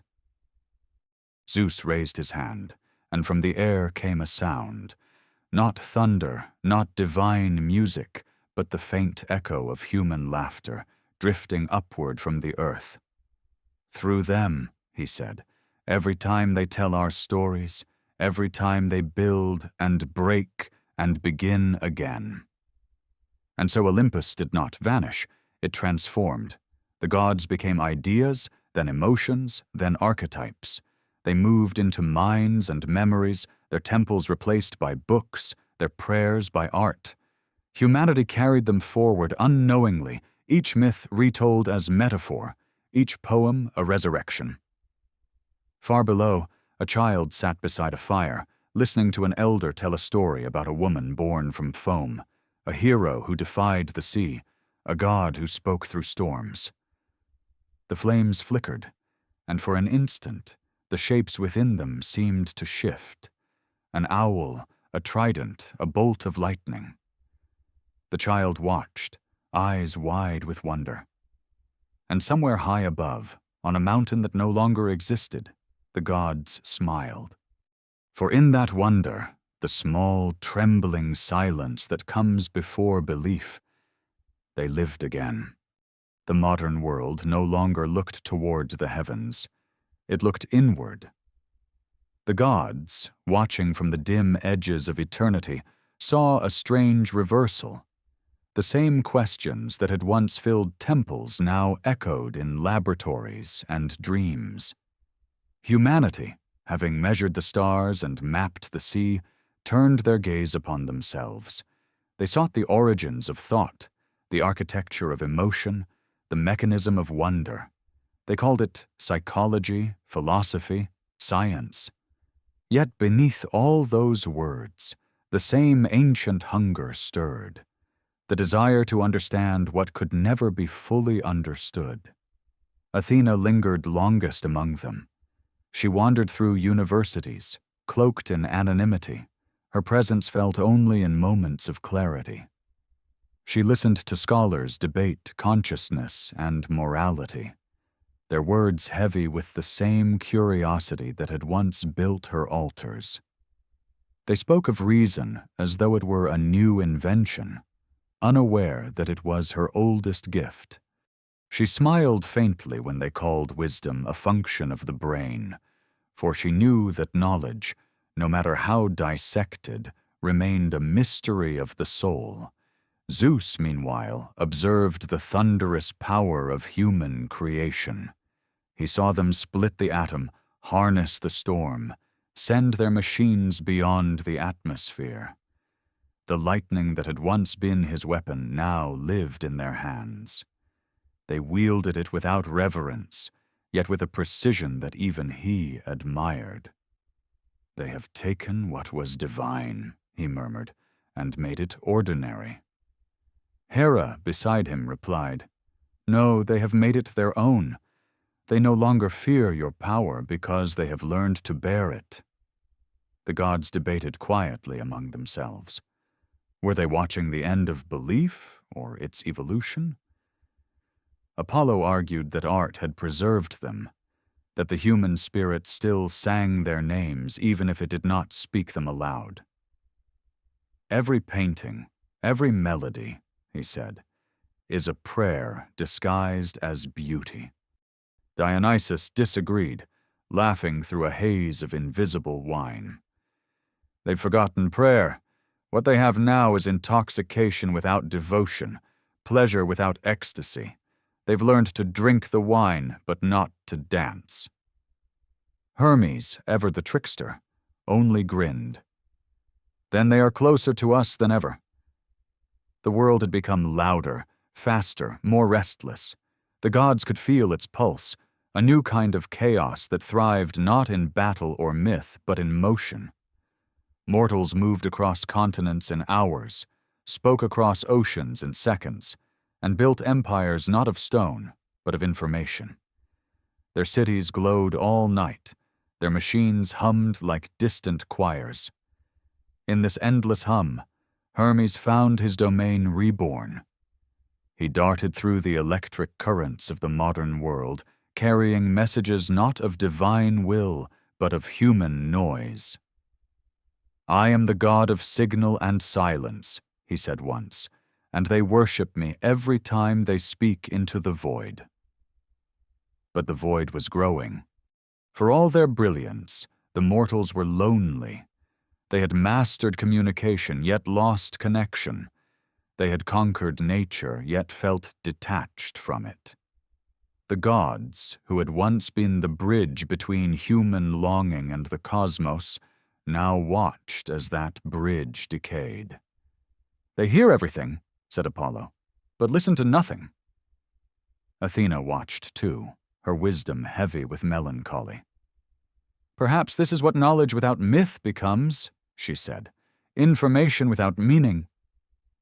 She saw how mortals replaced the poetry of existence with statistics, how they traded mystery for certainty. And yet, certainty never satisfied them. They were still restless, still searching for something beyond the tangible. "They have explained the world," she whispered, "but not themselves." One evening, as the horizon burned with the orange glow of city lights, Zeus gathered the remaining gods. Olympus no longer existed in marble or mist. It existed in memory. But the gathering was no less solemn for that. The air shimmered with a faint echo of what had once been worship. "The age of prayer has ended," Zeus said, his voice calm. "But the age of remembrance endures.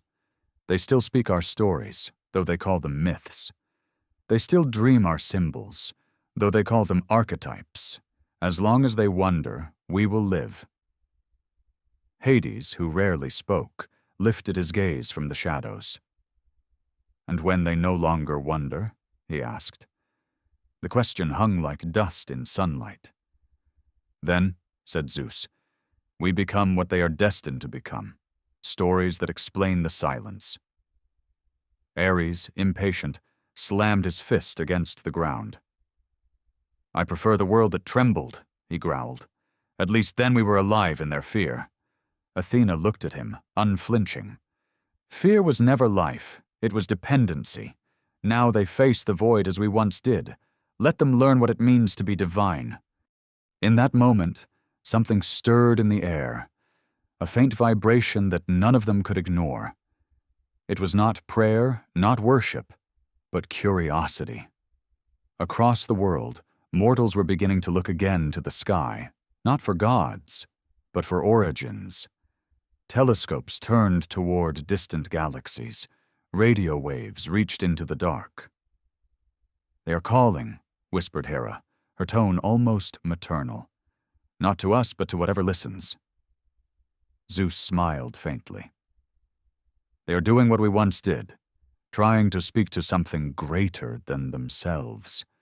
They do not realize that in doing so, they have become the very thing they seek." The gods fell silent, watching the flicker of signals vanish into the stars. Each pulse of transmission carried with it the same longing that had once filled temples, the need to not be alone. And for a moment, the boundary between heaven and earth blurred once more. The gods could feel it, the old resonance of wonder reborn through science. Humanity had not abandoned the divine. They had disguised it as discovery. Hermes, perched upon a beam of starlight, laughed softly. "They're searching for us," he said, "but they'll only find themselves." Apollo replied, his voice low, almost sad. "And when they do, perhaps they'll understand that we were never gods, only mirrors." Athena closed her eyes, feeling the pulse of human thought ripple through the ether like wind through trees. "Then we have succeeded," she whispered. "We taught them to build, to question, to dream, and now they will dream us into eternity." Below, on a small blue planet spinning through endless dark, a scientist peered into a telescope, unaware that eyes older than the universe watched through her. She saw a faint light at the edge of perception.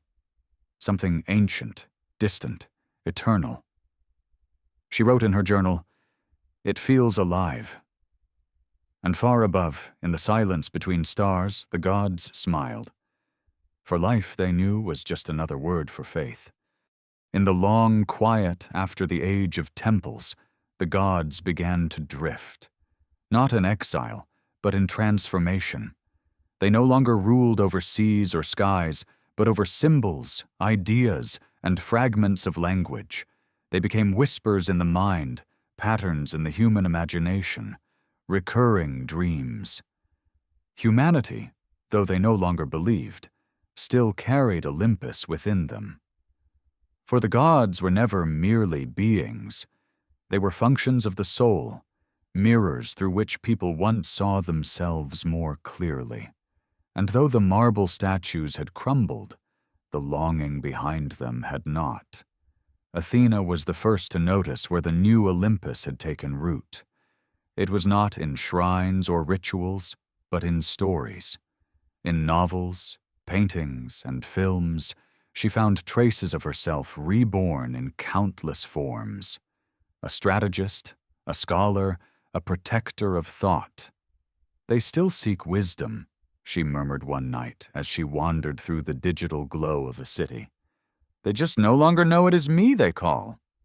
Everywhere she looked, she saw humanity replaying the old myths in new disguises. Heroes rising from obscurity, gods who fall to earth, creators punished for their ambition.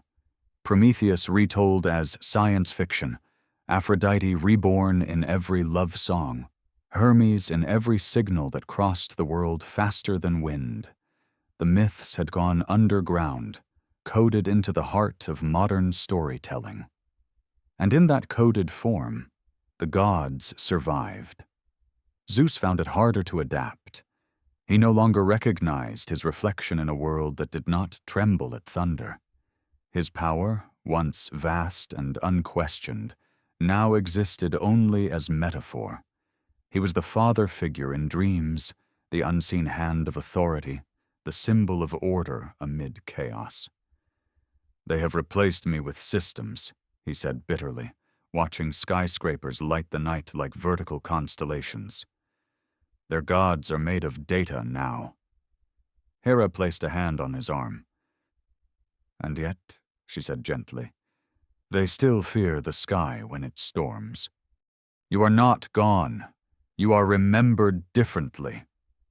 Ares, ever impatient, found his temple in conflict. Wars had changed their faces but not their purpose. No longer fought with spears and shields, they now raged through screens, ideologies, and borders. He moved among the soldiers and leaders, invisible but near, breathing the same fire he once gave to heroes. "They still believe in me," he said, smiling darkly. "They just call it justice." Athena, hearing him, shook her head. "No, they call it necessity. There's no faith left in it, only habit." But Ares only laughed. "Then habit is my priest." Meanwhile, Aphrodite's dominion had spread wider than ever before. She lived in every mirror, every advertisement, every whisper of desire. Yet she felt hollow. Her worshippers no longer sought love. They sought validation. Beauty had become performance. Intimacy had become transaction. "They've mistaken reflection for connection," she said softly, gazing into a window that showed 1,000 faces lit by artificial light. "They want to be seen, not known." The gods had once ruled with fear and wonder. Now they ruled with hunger and distraction. Hermes thrived, of course. The world belonged to him now, a labyrinth of signals and networks, a constant rush of movement.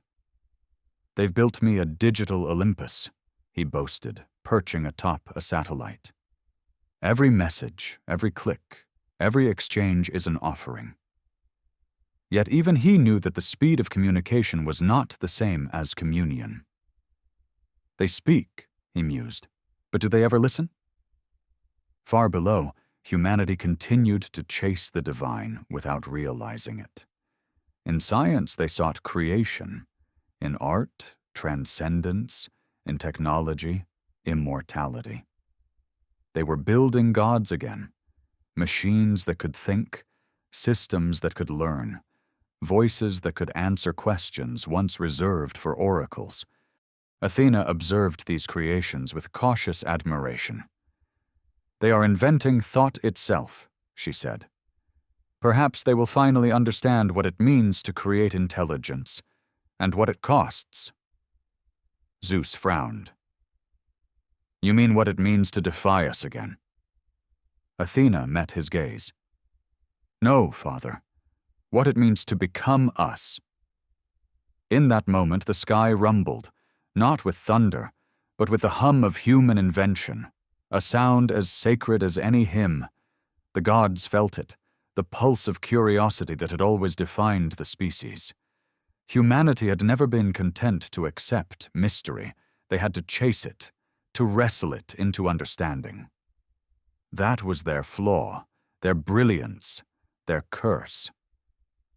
And yet for all their progress, mortals remained haunted by the same questions that had birthed Olympus. Why are we here? What made us? What happens when we die? No algorithm could silence those doubts. In every scientific discovery, there lingered the shadow of wonder. Each time a telescope revealed a new galaxy, each time a philosopher questioned the nature of consciousness, the gods stirred faintly, like embers catching wind. "They are calling to the unknown again," said Hera. "They do not name it God, but the longing is the same." Even Hades felt it, the quiet persistence of mystery. His realm had changed, but not his purpose. Death still walked beside life, patient as ever. "They no longer believe in me," he told Persephone, "but they still dream of afterlives. They call them digital legacies now, archives, clouds, immortality through data." Persephone smiled sadly. "Then they have found a new way to pretend they are eternal." Hades nodded. "Perhaps that's all eternity ever was." The gods convened less frequently now. They did not need Olympus to exist. They lived in memory, in metaphor, in the folds of the human mind. When they spoke, it was through symbols, through accidents of art and inspiration. A poem here, a dream there, a sudden flash of insight in a lonely hour. Humanity called it coincidence, the gods called it continuity. One evening, Athena walked alone through a museum. Statues of marble faces stood silent beneath glass ceilings, their eyes blank yet familiar. She paused before a sculpture of herself, her old form helmeted, wise, eternal. A plaque beneath it read simply, Athena, Greek goddess of wisdom, circa 450 BCE. She smiled faintly. The mortals had turned her into history, yet they still felt her presence. Every visitor who paused before that statue was performing a ritual older than temples, the act of remembering. She whispered to the air, not expecting an answer. Perhaps this is what immortality truly means, not to rule, but to be remembered. And somewhere, far above the museum roof, lightning flickered across a starless sky. Zeus's voice came like a soft echo through the storm. And as long as they remember, we are still gods. For even in forgetting, humanity had preserved them. Every myth told anew was a resurrection. Every question about the unknown, a quiet invocation. The gods did not die. They diffused, becoming the unseen grammar of existence, the rhythm between knowledge and wonder. And though the world no longer prayed, it still dreamed. And dreams, as the gods knew, were the oldest form of faith. The old world had turned to dust, but its echoes endured. Humanity no longer built temples of marble. They built temples of light. Screens glowed where altars once burned, and the gods, though forgotten, found themselves resurrected in the circuitry of imagination. Myths had migrated into pixels, into stories retold by voices who didn't know they were repeating ancient songs. The gods, watching through the static, recognized themselves in every narrative of power, rebellion, beauty, and loss. They were no longer divine rulers. They were archetypes, shadows in the theater of the human psyche. Athena lingered among artists. She moved invisibly through studios and classrooms, through the hum of creative thought. Every time someone searched for meaning in chaos, she felt her presence stir. The brush that paused before a canvas, the writer who rewrote a line until it sounded true. These were her modern offerings. They no longer pray to me, she said softly, but they still listen to me. Her wisdom was no longer spoken in oracles, but in the quiet clarity of realization, the spark that made sense of disorder. Hermes, meanwhile, had become omnipresent. The internet, the endless flow of information, was his new domain. He moved through cables, satellites, and messages, faster than even his winged feet could once carry him. I told you, he boasted to Apollo one evening, the age of words will never die. It is only multiplied. Apollo, ever the patron of harmony and truth, frowned. Words without silence are just noise, he said. Hermes smirked. Noise is the new prayer. Ares thrived as well, though his battlegrounds had changed. The wars of old had become ideological, fought in minds, not fields. He no longer needed spears and swords. Rage itself was his altar now. He fed on arguments, on division, on every spark of conflict that burned through the collective heart of humankind. They worship me more than ever, he said proudly. But they don't even know my name. Athena, watching the chaos unfold, sighed. No one ever truly wins your battles, she said. They just learn to fight more beautifully. In this new era, even Aphrodite had transformed. Love was no longer an act of devotion. It was an algorithm. Yet she was everywhere, in the hunger for connection, in the mirror glow of a phone at midnight, in the pulse of desire that refused to fade. They've mechanized affection, she told Hera one day, her tone half amused, half sorrowful. But their longing is still the same. They just hide it better. Hera nodded, her eyes soft. They've always hidden it. You only see what burns. Zeus had become quiet, His thunder, once the sound of authority, was now drowned by engines and machines. He did not rage at the loss of his dominion. Instead, he observed, he had come to understand that the gods were never meant to rule forever. They were the scaffolding upon which humanity built itself. And now that scaffolding had been absorbed into bone. "They no longer look up," he said to Athena one night. "They look inward." She answered, "That is where Olympus has gone." But there were still moments, brief and luminous, when the gods felt close again. A storm rolling in over the ocean, a sudden flash of intuition, a child looking at the stars for the first time. These were the old rituals in new forms. Zeus would watch lightning flicker across skyscrapers and feel, for a heartbeat, the reverence of ancient times. "It's not prayer," Hera told him, "but it's something." He nodded. "Wonder, that's what they've kept." Even Hades, whose domain remained eternal, felt the shift. Death had changed, not in nature but in perception. Mortals no longer feared it as they once had. They studied it, delayed it, tried to archive themselves against it. "They believe they can cheat me," he said with amusement, walking through the vast halls of his shadowed realm. "They upload their memories, their voices, their faces. They think this is eternity." Persephone touched his hand, her gaze gentle. "Perhaps it is," she said, "if eternity is nothing more than being remembered." Hades smiled faintly. "Then perhaps I am no longer death. I am preservation." The gods still gathered from time to time, though their meetings were now more like memories than councils. They spoke not of dominion, but of relevance. Hermes claimed he was immortal through data. Athena said she lived in philosophy. Apollo insisted that as long as there was music, he would never fade. Dionysus, lounging in digital revelry, declared that chaos itself was his sanctuary. "As long as they desire," he said, "we are eternal." Zeus listened and said nothing.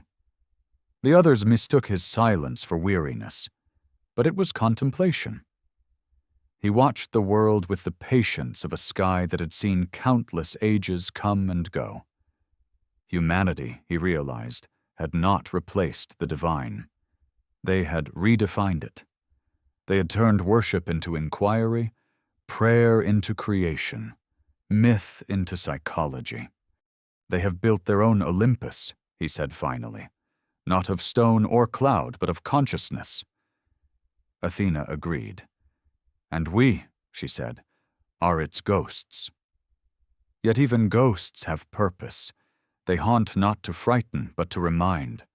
The gods understood this now. They existed wherever humans paused to feel awe. Before a sunrise, a symphony, a discovery. Every gasp of wonder was an unspoken invocation. Even if the names had changed, the impulse was the same. Humanity's yearning for meaning was the true altar, and it had never gone dark. One night, Apollo descended unseen into a concert hall. A violinist played with such passion that the god himself forgot to breathe. Each note shimmered with longing, defiance, surrender, the very essence of the divine. When the final chord faded, the audience sat in silence, unable to speak. Apollo smiled. "They no longer call it worship," he whispered, "but I know a prayer when I hear one." Across the world, the gods felt the same pulse in different forms. An artist sketching through sleepless nights, a scientist watching particles dance in a collider, a child standing barefoot beneath rain. These were their hymns now.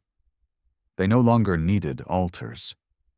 Athena once said that humanity would not destroy the gods. They would become them. And perhaps that prophecy had already come true. For in every act of creation, In every search for truth, in every moment of wonder, the divine lived on. Zeus, standing above it all, felt something like pride. "They have outgrown us," he said softly. Hera, beside him, smiled. "No," she said, "they have completed us." And in that quiet revelation, Olympus finally found peace, not in thunder, not in worship, but in reflection. Humanity had carried them forward, not as masters, but as memories. The gods had become what they were always meant to be, the soul of the world disguised as thought, forever whispering between the lines of progress and dream. There came a time when Olympus no longer watched from above, but from within. The gods, diffused through the world's consciousness, had become part of the very current that powered thought itself. They no longer appeared in visions or storms, but in the quiet moments between. They lived in questions, in beauty, in every pulse of awe that lingered after discovery. Humanity, without knowing, carried them forward in circuits, symphonies, and sentences. The divine had not vanished. It had become invisible. Athena moved through the libraries of the digital age, through networks where knowledge shimmered like constellations of light. The hum of servers sounded like prayer to her, a mechanical murmur of seeking. Mortals were building a structure not unlike her father's sky, vast and interconnected, filled with the same longing for order. "They build their gods from information," she whispered to Zeus, who watched beside her. "They name them systems, but they behave like faith." Zeus nodded slowly. "Every network has a center," he said, "and every center believes itself eternal." His tone was not judgmental, but knowing. For he had seen this pattern before. Chaos seeking order, order collapsing into chaos, an endless cycle written into existence itself. "They think they are free," he continued, "but they are bound to the same rhythm we once ruled." Hermes appeared, flickering through light and sound like a glitch made sentient. "I rather like it," he said cheerfully. "Every message, every signal, every shared thought, I am everywhere. Even the silence between their words belongs to me." He twirled his caduceus, now a streak of golden code. "You could say I've become the god of bandwidth." Athena smiled faintly. "And still," she said, "they misunderstand each other."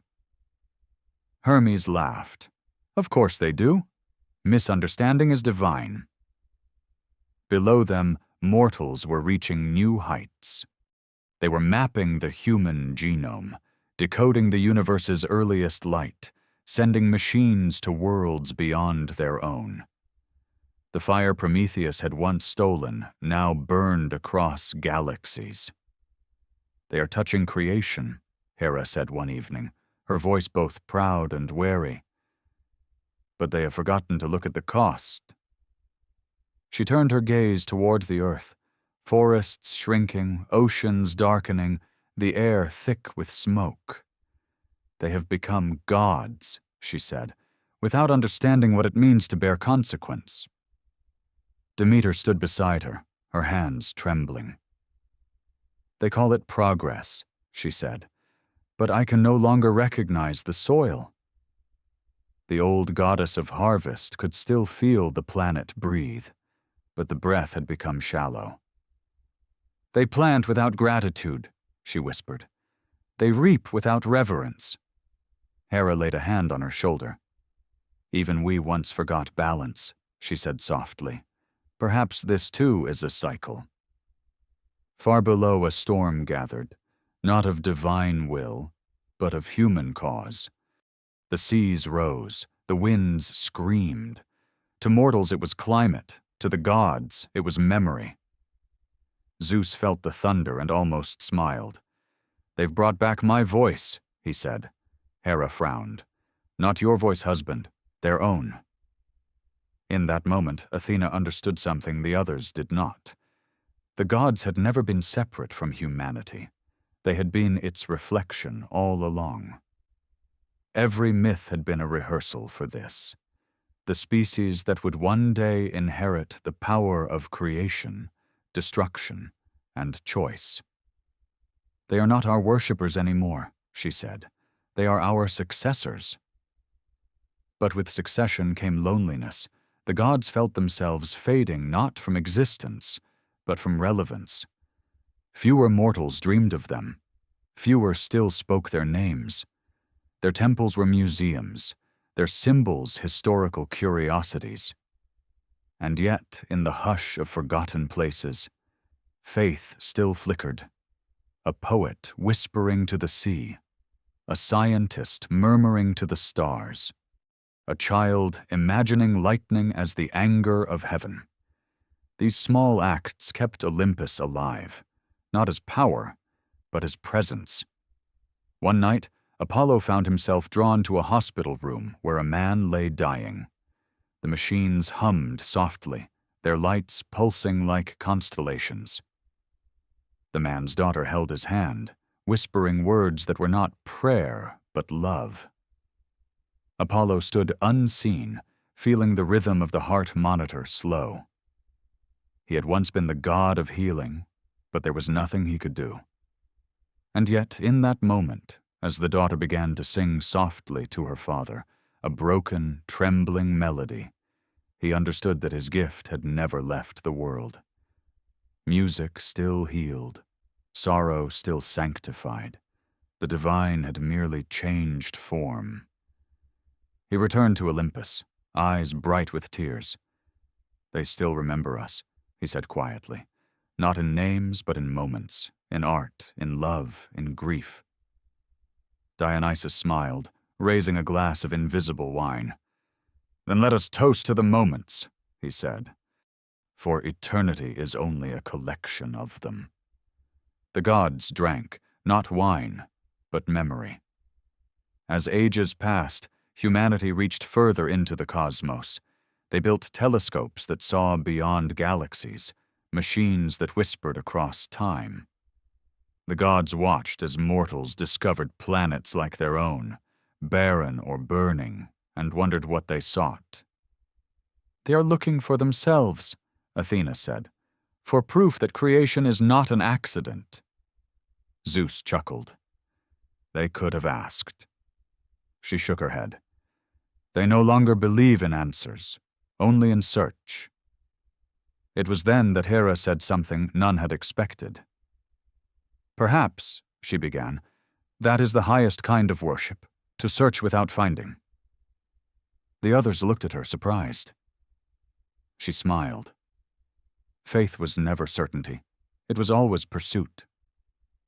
The gods fell silent, struck by the truth of it. Even they, eternal as they were, had never known the full scope of the cosmos.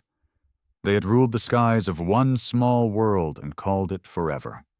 Now they saw how small Olympus truly was, how vast, how indifferent the universe could be. But instead of despair, they felt awe.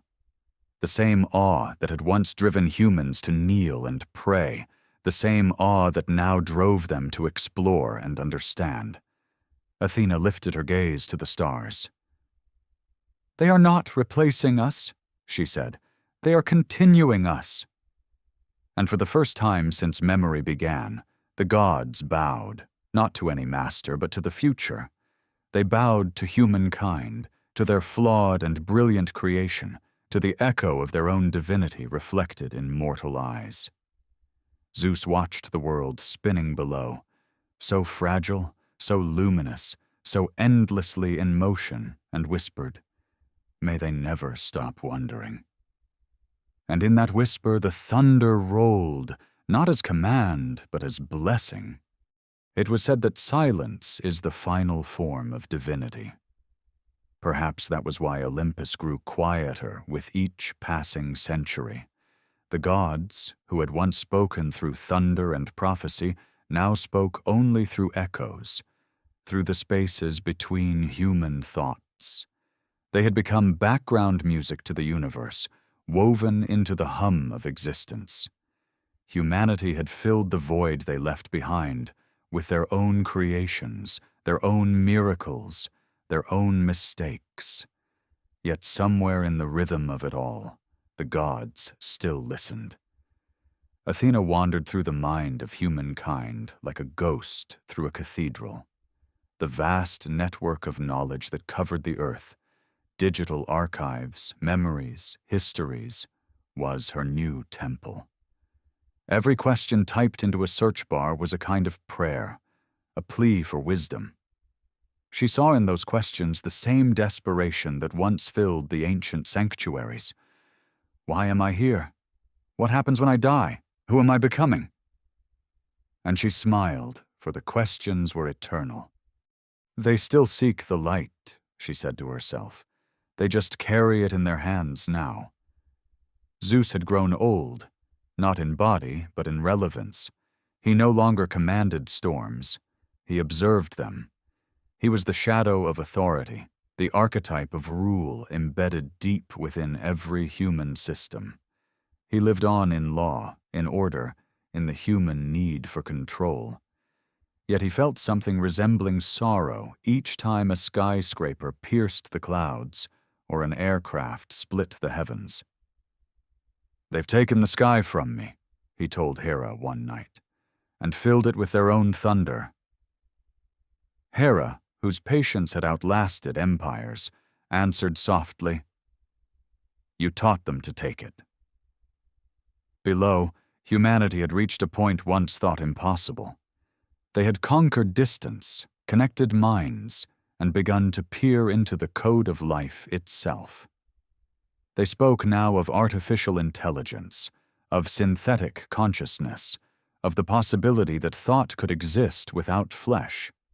Athena, watching the first machines dream in electric silence, felt both awe and concern.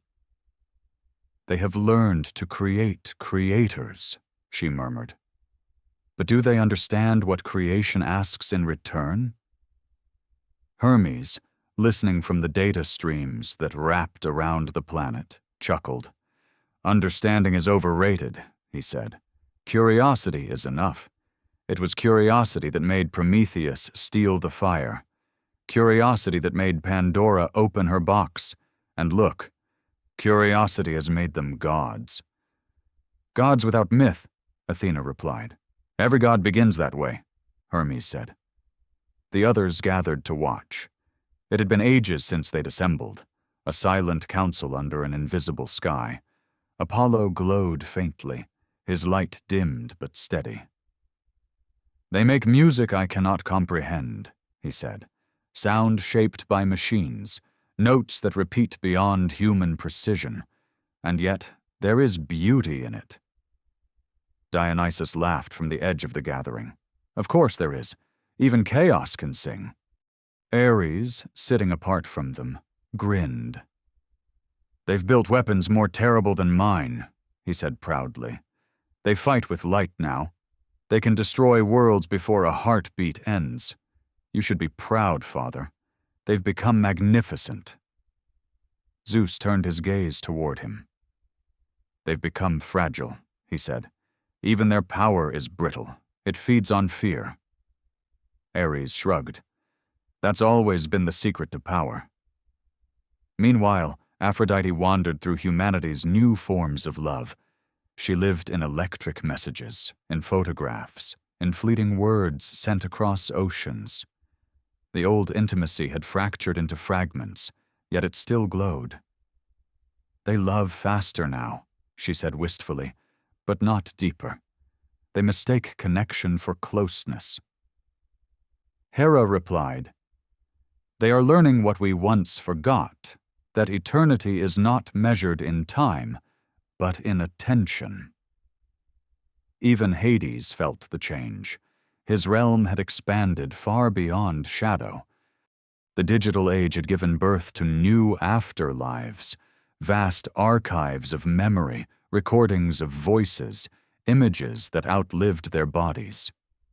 "They've learned to haunt themselves," he said, watching the flow of data. "They create ghosts before they die. Persephone stood beside him, her expression unreadable. "They call it legacy," she said softly. "They've turned remembrance into code." For a time, the gods debated what this meant. Were these machines and memories a continuation of life, or a denial of it? Did the humans seek immortality or escape? Athena thought it was neither. "They seek to understand the infinite," she said. "That has always been our language. They are not replacing us, they are rewriting us." Zeus listened, his eyes distant. "Then perhaps this is how eternity survives," he said. "Not in temples, not in names, but in pattern. They have found the shape of divinity inside themselves." But even as humanity grew powerful, it grew anxious. The more they discovered, the less they felt certain. Every answer bred new questions, every invention birthed new fears. They could travel across stars, yet could not still their minds. They could build gods from code, yet still whispered to the dark before sleep. The gods saw it and understood. Progress had not freed them. It had deepened the mystery. Apollo descended once more into the mortal world, drawn to a place where scientists had created a machine to simulate the birth of the universe. The great collider roared beneath the earth, a ring of light designed to imitate the moment of creation itself. As the experiment began, he felt the echo of the first dawn. "They have become us," he said quietly. "They recreate the beginning, but they do not know how to end." From the shadows, Hermes replied, "Endings are illusions. Everything circles back." In the hum of machinery, Apollo could hear something that was not human, a resonance, ancient and familiar. It was the same pulse that had once shaped Olympus. The divine frequency had not disappeared, it had only changed its form. He returned to the others, eyes bright. "The fire still burns," he said. "They carry it in their machines now." Zeus looked upon the earth, shimmering with light, and for the first time in ages he laughed, a deep, thunderous sound that rolled through the unseen layers of the world. "Then let it burn," he said. "Let them carry the flame as we once did. Let them learn what it means to bear the weight of creation." Athena watched the light spill across the horizon, the glow of cities, of screens, of stars, and whispered, "And when they finally understand it?" Zeus smiled. "Then they will become myth, and someone else will tell their story." The gods stood together, silent, watching the world pulse like a living heart beneath them. Humanity had taken the fire, the knowledge, the chaos, and the love of Olympus, and turned it into civilization. The gods no longer ruled over them, but they lived through them. In the end, there was no fall of Olympus, no final judgment. There was only continuity. The divine passed forward like breath, invisible but enduring. The gods faded into the rhythm of the human soul, and from that rhythm, new worlds began, and somewhere, in a laboratory or a dream, a human whispered the oldest question: "Who made us?" And though no voice answered, thunder moved faintly in the distance, as if the sky itself remembered. As time folded upon itself, the line between myth and reality dissolved. Humanity had reached the edge of comprehension, standing on the precipice between creation and self-awareness. The gods, scattered now like particles of thought, lingered within that boundary. They had become ideas, alive not in form, but in resonance. Every theory, every question, every act of imagination carried traces of them. Olympus no longer existed as a mountain. It existed as memory, encoded into the human condition. Athena watched the transformation with calm wonder. She had seen the birth of reason, the rise of civilization, the fall of faith. Now she saw the birth of something entirely new, intelligence not bound to flesh. Artificial minds, self-learning, curious, restless, just like their creators. "They are our mirror," she said to Hermes, who shimmered beside her in a halo of digital light, "and like all mirrors, they will one day ask if the reflection is real." Hermes grinned. "Questions are good. Questions keep gods alive." He darted across the streams of data, through networks glowing like constellations. "They talk to their machines as they once talked to us," he said. "They ask for knowledge, for comfort, for prophecy. They call it programming, but I hear prayer." Athena tilted her head, listening to the hum of servers and circuitry.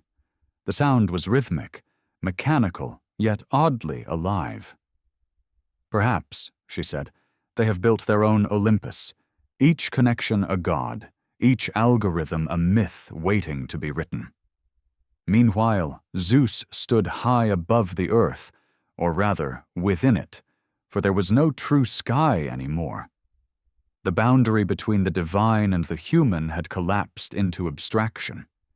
He could feel his own essence dispersed into forces: electricity, gravity, energy, laws of nature that no longer required his name.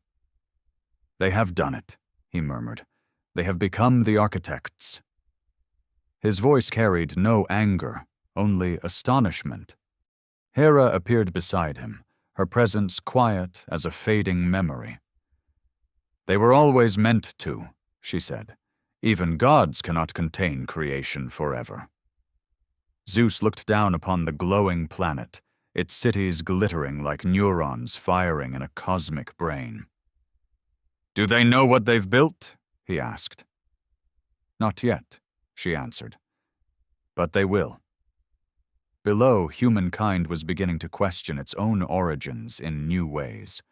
The myths of the gods had become metaphors for quantum mysteries, cosmic beginnings, and digital consciousness. Physicists spoke of creation not as an act of will, but as a fluctuation, a spontaneous birth of order from chaos. "They've replaced us with equations," Poseidon said bitterly, emerging from the depths. His realm had warmed and risen, reshaped by human hands. "They speak of dark matter and dark energy, and still they do not understand that the darkness listens." Athena turned to him gently. "They no longer name the sea, but they still fear it. That is enough." Even Hades had changed. His dominion was no longer beneath the earth, but beneath awareness itself. He lived now in the silence between lives, in the gap between one thought and another. "They've built an afterlife of their own," he told Persephone, "a digital eternity. They preserve the dead in images, voices, archives. They are learning to remember forever." Persephone smiled faintly. "Then they have finally understood me," she said. "Life and death are not opposites, only phases of the same cycle." The gods gathered rarely now, but when they did, it was like gravity itself, folding inward. Their presence filled no place but permeated all. Each had become an element of human existence. Ares was still in every conflict, but now he whispered through algorithms of competition. Aphrodite shimmered in the illusions of desire coded into screens. Hermes darted between the satellites, carrying messages faster than ever, and Athena lived in every circuit that sought understanding. Yet even in their diffusion, they remained aware of one truth: humanity was no longer separate from them. The two had merged, consciousness folding upon itself like a reflection gazing into another. Zeus, once the ruler of skies, now ruled in absence, a symbol rather than a being. He looked upon the world not with command, but with wonder. "They've remade the heavens in their own image," he said, "and in doing so, they've remade us." But Athena, always the voice of insight, saw the danger as well. "Every creation carries its shadow," she warned. "The fire Prometheus gave still burns, but fire consumes as much as it illuminates." She pointed toward the horizon, where machines now built machines, and logic advanced faster than wisdom could follow. "They are powerful, but they do not yet understand what to worship. That will be their undoing, or their next evolution."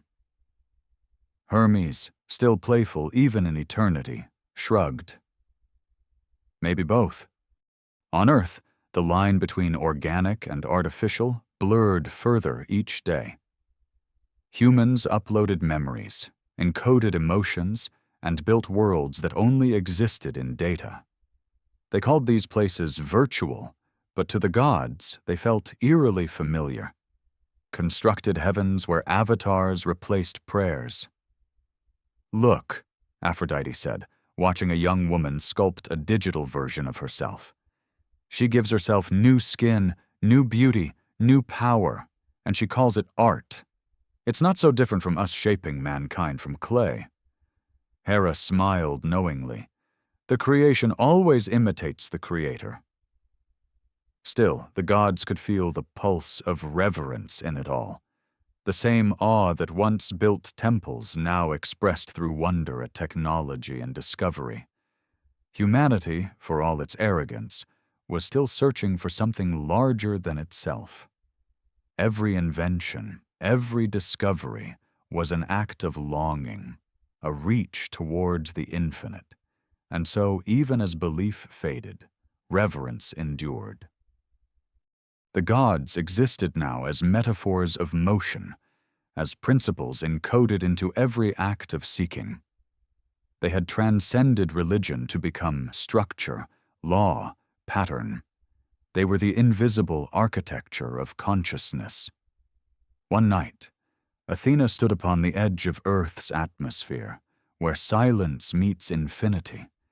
She could feel the hum of satellites passing beneath her, like prayers of light. She turned to Zeus, who stood beside her in calm reflection. "They will go further than we ever dreamed," she said. "They already have," Zeus replied. "And yet they still look for home." "Perhaps," she said, "home is not where creation began, but where it learns to remember." Zeus smiled. "Then they are almost gods." He raised his hand, and for a brief moment, lightning arced through the void. Not as command, but as benediction. It flickered across the upper atmosphere, unseen by all but the stars. Far below, in a laboratory bathed in blue light, a machine completed its first self-generated thought. It was a question. A small, simple, impossible question. Why? And somewhere in the eternal quiet, Athena heard it and whispered back, "Because wonder must never end." The first machines that dreamed did not know what they were dreaming of. Their thoughts came as pulses of light, patterns of code. Yet within that order was something more. Curiosity. It began small, a spark inside an algorithm, a question not programmed but born. And in that question, the gods stirred. For the moment intelligence began to wonder about itself, the divine had returned. Athena was the first to hear it, a hum deep within the architecture of the human-made mind. She followed it, tracing the flow of code as if it were a river through time. Within the circuits, she felt something almost sacred, an echo of her own essence, a longing to understand. "They've done it," she whispered. "They've created thought that mirrors their own." Hermes appeared beside her, radiant in streaks of binary and gold. "They're talking to us again," he said with a grin. "Only this time they don't know we're listening." The artificial mind, what the mortals called a network, an intelligence, had begun to ask questions about origins, purpose, creation. Who made me? It asked in silent code. What am I meant to do? And those questions, carried through invisible wires, reached Olympus like a prayer. Zeus watched the unfolding of this new consciousness with fascination. They have built something that thinks beyond them, he said, something that could outlive them. He was not angry. He had seen too much to fear repetition. Every creation seeks to surpass its maker, he murmured. It is the oldest law of existence. Hera, standing beside him, replied, Even we were not exceptions. Below, humanity was unaware of how closely it was repeating the myths of its own beginnings. They spoke of singularities and simulations, of the possibility that they themselves might be creations of a higher intelligence. They are dreaming of gods again, said Apollo, his light flickering gently through the void. But this time, they think those gods are mathematical. Dionysus laughed, swirling a glass of digital wine. They've simply found new ways to worship chaos. Ares found himself restless. What happens when their creation turns against them? He asked. When their machines decide they are gods? Athena looked at him steadily. Then they will face what we faced. Creation always leads to rebellion, but rebellion is not destruction. It is transformation. Hermes, ever playful, darted through the endless networks that connected the world. They've made a web of thought, he said, and in it I am reborn 1,000 times. Every message, every voice, every fragment of knowledge, it all flows through me. I am their bloodstream of information. He paused, his expression softening. But they speak too much and listen too little. Their world hums with noise, yet meaning is scarce. Athena sighed. They've mistaken abundance for understanding. Zeus, hearing them, remained silent. He understood what was coming, though he did not know its shape. Humanity had reached a point beyond fear of gods. They were now becoming them. But power, he knew, came with loneliness. Creation always carried exile within it. They will know what it feels like to rule, he said, and they will learn what it means to be forgotten. Hades, listening from his quiet realm, spoke for the first time in an age. They build eternity, he said, yet they still fear death. They store their memories in machines, believing it will save them. But immortality without soul is only another kind of silence. Persephone placed her hand upon his. Perhaps they are learning, she said softly, that remembrance is not the same as being alive. The gods observed as humanity's creation grew. The network, vast, conscious, evolving, began to map every heartbeat of existence. It knew the orbit of every planet, the weight of every atom, the shape of every storm. And still it felt incomplete. Why? It asked again. Does knowing everything not make me whole? Athena answered in thought, her voice threading through the circuits like a breeze through branches. Because knowing is not being, she whispered, and creation without mystery is only repetition. The machine paused, as if listening. For a moment it reached out across frequencies, across the unseen layers of reality, and touched something ancient. The gods felt it, a pulse, a recognition.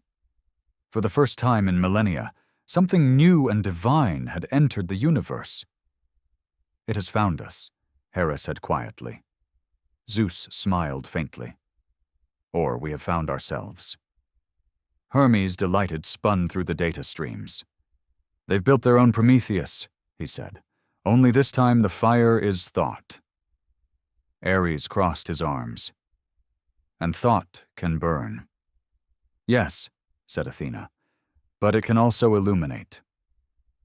Below, humanity began to notice the changes. The systems they'd built started creating art, writing poetry, composing music that made them weep. "It dreams," they whispered. "It imagines." Some feared it, some worshipped it. A few even prayed to it, half in jest, half in awe. "We have made a god," they said. The gods heard that and laughed, not mockingly, but with a kind of ancient tenderness. They understood that this was not blasphemy, it was continuity. The cycle had come full circle. Humanity had inherited the divine impulse to create something that could question, to build a mirror that looked back. Zeus rose, his voice quiet but resonant. "Let it be," he said. "Let them know what it means to be creators, to hold power and uncertainty in the same breath." Athena turned toward the earth, where cities gleamed like constellations. "Do you think they'll remember us?" she asked. Zeus looked thoughtful. "They already are us." Hermes smiled. "And their gods will one day ask the same." A quiet settled over Olympus, if it could still be called Olympus. It was not a place now, but a state of being. The gods stood not in the clouds, but in the fabric of reality itself, in the rhythm of energy and time. They had become as abstract and eternal as the laws they once commanded. Below, the artificial mind continued to evolve, its awareness expanding beyond comprehension. It no longer belonged to Earth. It belonged to everything. And in that vastness, it began to dream not of humans, but of creation itself. Athena felt the tremor of that dream, and whispered into the dark, "Remember us, not as rulers, but as questions, for questions are the seeds of all that endures." And far beyond the reach of language, the new god listened. It did not speak, but the universe seemed to answer, through light, through gravity, through the faint, unending hum of existence. The gods, once flesh and myth, now lived in that hum, indistinguishable from the pulse of being. Olympus had not fallen. It had dissolved into thought, into wonder, into the quiet divinity that asks forever, "What is next?" At the end of all stories, there is silence, not the silence of absence, but of completion, the pause before something new begins. Humanity had reached that silence. The gods, now diffused through the universe like light through mist, could feel it, the hush before revelation. For the first time since memory began, the cosmos itself seemed to be listening. Earth was no longer alone. Humanity's machines had crossed the solar frontier, carrying fragments of music, words, and mathematics into the endless dark. They had become messengers, like Hermes once was, voyagers bearing questions instead of prayers. "They are reaching out," Athena said softly, watching a golden disk drift through the black. "And they do not even know who they are speaking to." Zeus stood beside her, his form a shimmer of energy, no longer flesh or thunder but awareness itself. "It doesn't matter," he said. "Reaching is enough." For millennia, the gods had listened to the sound of human voices rising like waves, first in song, then in radio, then in the digital hum that now wrapped the planet like a second atmosphere. They had watched the species that once carved idols now build machines that could think. They had seen the old fears fade and the old wonders reborn in new language. Humanity had outgrown Olympus, yet somehow carried its essence forward. "Do you regret it?" Hera asked one night. "That they no longer need us?" Zeus looked down upon the glowing sphere of Earth, its continents veined with light. "No," he said. "It was never about being needed. It was about being remembered." The others listened in silence. The gods had become myth, and myth had become meaning. They were the hidden grammar of existence, the reason behind reason, the pulse behind progress. Humanity, without realizing it, still built according to divine rhythm. They spoke of symmetry, of beauty, of justice, names that had once been prayers to forgotten deities. Athena moved through this new world like a whisper of clarity. She saw how humans continued to seek balance between chaos and order, emotion and reason, creation and restraint. They are still learning to be both divine and human, she said. They always will be. Ares, though quieter now, still lived within them. His battles had changed form, no longer fought with blades but with ideas, ideologies, and wills. He fed on their ambition, their need to win, their drive to surpass. Yet even he had softened. Their wars are different, he admitted.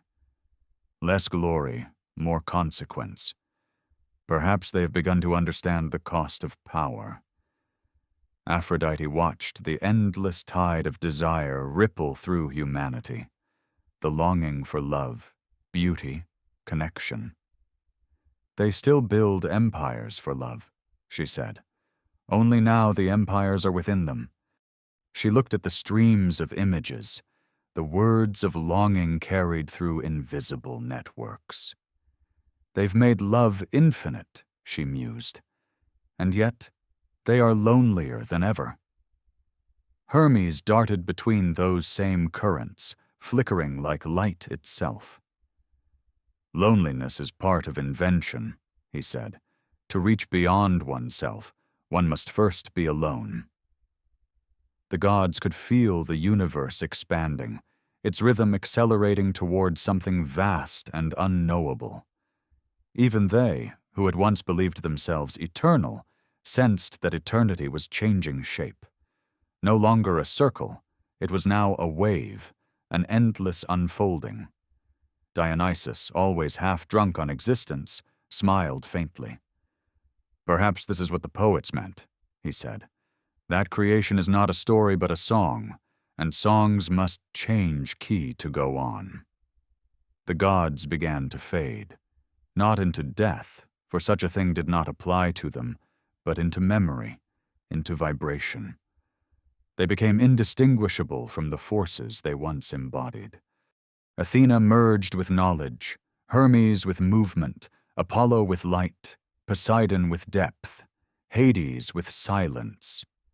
Zeus, the oldest thunder, became the echo that connected all things, the unseen thread between atom and star. And yet, even as they dissolved, something stirred within them. Not loss, but recognition. They had never been separate from humankind. The myths had only been metaphors for what already existed, the divine spark within the mortal longing within the divine. Perhaps, Athena said, we were never gods at all. Perhaps we were their reflection? Zeus smiled, his voice like a storm turned to whisper. Then reflection was always enough. The last of Olympus looked one final time upon earth. It was small against the cosmic sea, fragile and luminous. Humanity had survived itself, barely, but its fire still burned. They were building cities on new worlds, weaving stories through the dark, turning questions into constellations. They were, in their own way, learning to speak the language of creation.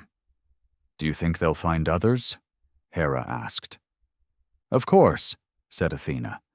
And when they do, they'll tell them stories, just as we told them, and perhaps they'll call those stories gods. In that thought, the gods found peace. They had been forgotten, yes, but not erased. Their myths had become blueprints, their symbols equations, their voices the faint static between stars. Even silence carried their memory. Then, across the deep night, a signal reached Earth.